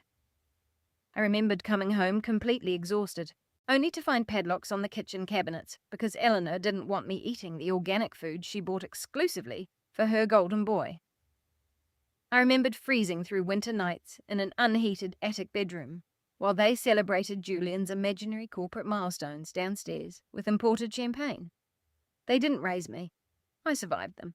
I had climbed out of that suffocating environment, built a thriving cybersecurity consulting firm from absolute zero, and secured my own financial independence while they actively tried to undermine my success at every turn. I didn't flinch, and I didn't offer a single shred of hesitation. Keeping my face an unreadable mask, I stepped forward. The sharp click of my designer heels on the pavement cut right through Eleanor's hysterical sobbing.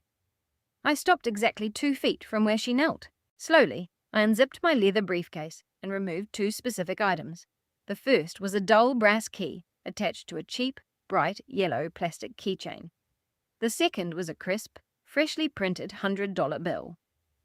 I held them up for a moment, letting the bright mountain sunlight glint off the metal and the paper, ensuring Eleanor saw exactly what was in my hand.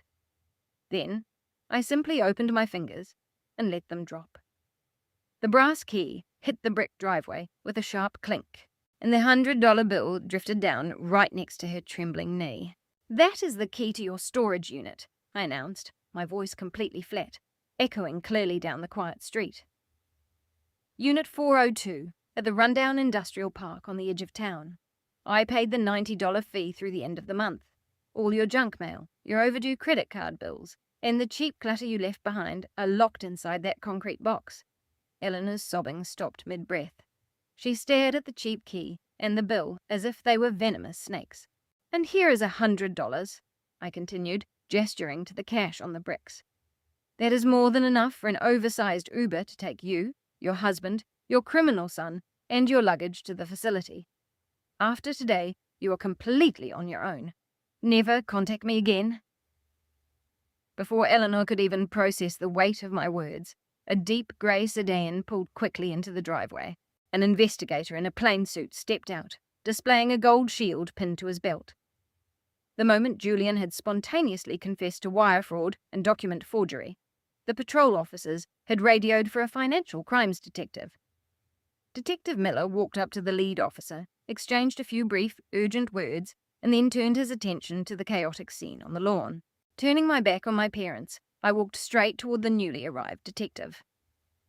Vance walked in, lockstep with me, an imposing and silent presence. Detective Miller introduced himself, casting a tired, professional glance at Eleanor, who remained frozen on her knees in absolute silence. "Here, Detective Miller," I said smoothly, extending my hand. "My name is Chloe Sterling. I believe I have some critical information that will greatly accelerate your investigation into Julian Sterling's real estate fraud." I opened my briefcase and pulled out a bound manila folder. It was over 2 inches thick, packed with meticulously organized documents, highlighted bank statements, and notarized financial logs. I had spent years quietly assembling this specific file, waiting patiently for the perfect moment to deploy it. "And by the way," I added, handing the heavy folder directly to the detective, I would also like to formally file a comprehensive police report for identity theft and major financial fraud against my parents, Arthur and Eleanor Sterling. Arthur let out a pathetic, choked gasp, stumbling back a step as his face turned a sickly shade of grey. Inside that folder are 12 years of certified banking records, proving my parents stole my identity to fund his failed businesses, I explained, tapping the thick cover. When I was 23, I discovered Arthur and Eleanor had used my social security number to unlawfully open high-limit credit cards and equipment lease loans. They forged my signature on the applications, maxed out every line of credit to buy luxury corporate vehicles, and funded Julian's disastrous early tech startups. When those companies inevitably collapsed, they defaulted on the massive debts, completely destroying my credit score. I spent my entire 20s living in cheap, unsafe apartments, unable to qualify for a basic car loan, working myself to the bone to clean up the financial ruin they created.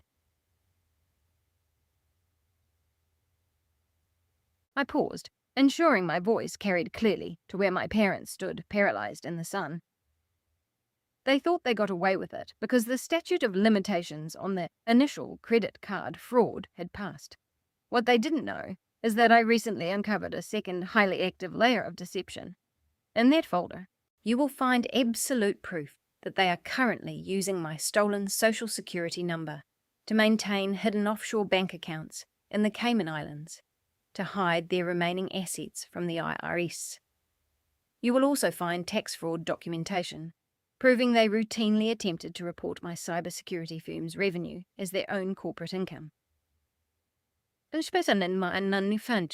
Detective Miller opened the heavy folder. He flipped through the first few pages, his eyes widening dramatically as he took in the sheer volume of hard evidence and its flawless organization. He saw certified bank transfers, highlighted IP addresses, tracing the fraudulent applications directly to Arthur's home computer, and official IRS tax transcripts proving income manipulation. This wasn't a messy, complicated family dispute that would require months of tedious investigation. It was a perfectly packaged, undeniable criminal case handed over on a silver platter. The detective snapped the folder shut. He looked at me with a mix of deep professional respect and absolute astonishment, nodding at the devastating power of the weapon I had just handed him. Detective Miller turned and gestured to the 2 uniformed patrol officers. The officers immediately adjusted their posture and walked purposefully toward my parents. "Arthur and Eleanor Sterling," the detective called out, his voice cutting through the humid afternoon air with absolute authority. "I need you both to step away from the property and walk toward the patrol cars. We are heading down to the station for an extensive interrogation regarding identity theft, wire fraud, and federal tax evasion. Julian Sterling, you're coming with us too." Arthur's knees buckled completely. He had to grip the side of the squad car to keep from collapsing onto the hot pavement. He looked incredibly pathetic. A broken, defeated old man who had finally run out of lies to tell. Eleanor remained frozen on her knees, staring blankly at the yellow plastic keychain lying on the brick driveway. She didn't scream, and she didn't cry. Her brain had completely short-circuited, unable to process the total, absolute annihilation of her fabricated life. Julian began hyperventilating again, rambling incoherently about being a victim, but the officers completely ignored his pathetic pleas. They efficiently patted him down and guided him into the back seat of the cruiser. Madison was already half a block away, carrying her trash bags and walking quickly down the sidewalk without looking back a single time. I didn't stay to watch the officers place the handcuffs on my parents. I had seen more than enough. Years of emotional manipulation, stolen money, endless gaslighting, and the exhausting weight of carrying their toxic baggage were finally over. I had outsmarted them, outmaneuvered them, and completely dismantled their fraudulent empire using nothing but the truth and meticulous preparation. Turning my back on the flashing police lights and the whispering neighbors, I walked gracefully toward the idling black sedan.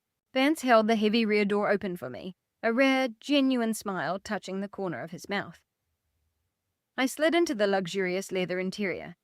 The flawless, cool air conditioning enveloped me, offering a refreshing contrast to the stifling Park City heat.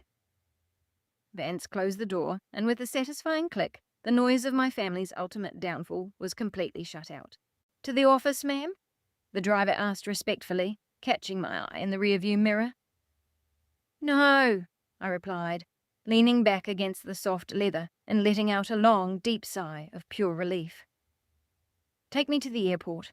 I have a first-class flight to catch to the Bahamas." The driver nodded, steering the sleek sedan away from the curb. As the car glided smoothly down the manicured street, I didn't look back. I kept my eyes focused entirely ahead, completely ready to begin the rest of my life.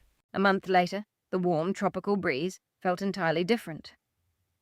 I stood on a pristine, undeveloped stretch of private beach, listening to the rhythmic crash of the Atlantic waves against the shore. The air smelled of salt and absolute, unfiltered freedom. The Bahamas was the exact palate cleanser I needed. It had been a luxury 2-week escape filled with exceptional dinners and quiet mornings, sipping espresso on the balcony of my pink sand villa. I kept my phone off for the entire trip, ignoring the frantic voicemails from unknown numbers and letting the massive aftershocks of the driveway confrontation settle on their own. When I finally turned my device back on during the return flight, my inbox was flooded with the spectacular fallout of my family's complete destruction. The federal authorities had moved with terrifying speed. Julian was formally indicted, multiple counts of wire fraud and interstate document forgery. The banks had seized every single asset he falsely claimed to own, leaving him absolutely penniless. Madison hadn't wasted a single second protecting her own interests. The exact day Julian was released on restricted bail, she filed for divorce, ensuring the legal papers were served directly to the cheap motel room where he was staying. She immediately launched a highly public smear campaign against him on social media, aggressively distancing herself from his criminal behavior and painting herself as the ultimate victim of his narcissistic lies. Arthur and Eleanor suffered a fate they considered far worse than actual prison time. They were currently out on bail, awaiting a federal trial for identity theft and massive tax evasion. The IRS had descended on them like a swarm of locusts, freezing their remaining hidden accounts and launching a brutal forensic audit into 12 years of their falsified financial records. Unable to access any of their stolen funds, they were forced to move into a cramped, run-down 2-bedroom rental apartment located in a gritty industrial district on the edge of the city. It featured peeling linoleum floors, paper-thin walls, and the constant deafening roar of the nearby interstate highway. It sat less than 3 miles from the cheap storage facility containing the pathetic remnants of their fabricated lifestyle. Their former wealthy friends blacklisted them instantly. Their prestigious country club formally revoked their membership and couriered a public trespass notice to their apartment. They were completely rejected by the social circle they had sacrificed my future to please. I didn't feel a single drop of pity for any of them. I unrolled a thick set of architectural blueprints, letting the bright morning sun illuminate the complex white lines. For years, I had used my cybersecurity consulting firm to protect other people's digital assets, turning it into a highly lucrative enterprise. I had carried immense pressure, managed demanding global corporations, and quietly built an extensive network, while my family actively tried to drain my resources. Now, I was finally building something permanently and completely for myself. A sleek black sedan pulled smoothly onto the gravel shoulder of the coastal road behind me. Vance stepped out of the vehicle, looking as impeccable as always. The crisp ocean breeze ruffled his suit jacket as he walked with a firm stride through the seagrass toward my plot of land. He carried his signature leather briefcase, but the stern professional glare he usually wore was replaced by a bright, genuine smile. He stopped beside me, looking out over the azure ocean and the wide, clear horizon. Taking a deep breath of the salty air, he nodded in absolute approval. "The federal prosecutors called my office this morning," Vance said, his voice carrying clearly over the crashing waves. "They confirmed that Arthur and Eleanor have completely surrendered. Ascano. They are attempting to negotiate a plea deal to avoid maximum sentencing, but the fraud division is pushing for mandatory jail time and full financial restitution. Julian is looking at a minimum of 5 years in a federal facility. Your stolen identity has been completely scrubbed from their accounts, and your credit profile is fully restored. Legally, you are permanently severed from their entire mess. My eyes remained fixed on the beautiful ocean horizon. That's exactly what I wanted to hear, I replied, my voice perfectly level and relaxed. Let them negotiate with the feds. They aren't my problem anymore. Vance opened his briefcase and pulled out a thick stack of premium legal documents. He clicked a heavy silver pen and handed it to me. The commercial zoning permits have cleared the city council, Vance stated, pointing to the bottom line of the first page. The environmental assessments are flawless, and the title is absolutely clean. Sterling's corporate group was so impressed by the ruthless way you handled that contractor's lien that they referred this offshore financial park developer directly to my office. The $1.6 million from the cash sale of your parents' former estate is sitting securely in an escrow account, ready to be deployed. I took the heavy silver pen from his hand. I looked down at the blueprints, which displayed the architectural design for a highly modern, sleek, boutique cybersecurity venture fund headquarters, a project I had secretly designed in my head over the past 3 years. It featured an open-concept atrium, a data center with reinforced glass, and cascading private terraces that I would personally curate. I had the capital, I had the industry connections, and I finally had the absolute freedom to execute my ultimate vision. With a bold, decisive stroke, I signed my name to the final commercial lease agreement. Turning to the next page, I signed the construction authorization, moving the $1.6 million directly into the development fund. Every single dollar my parents tried to steal from me was now actively breaking ground on my new empire. I returned the pen and the finalized documents to Vance. He locked them securely in his briefcase, reached out, and gave me a firm, respectful handshake. I turned back to face the vast, beautiful ocean, listening to the powerful sound of the waves crashing against the raw coastline. My family had spent my entire life trying to bury me under their relentless, toxic sense of entitlement. They demanded my money, my credit, and my absolute submission. But they heavily underestimated my resilience. They thought they were building a luxury lifestyle by stepping on my back, but they simply provided the ashes I needed to build my own kingdom. I stood on my own land, completely independent, perfect, and whole.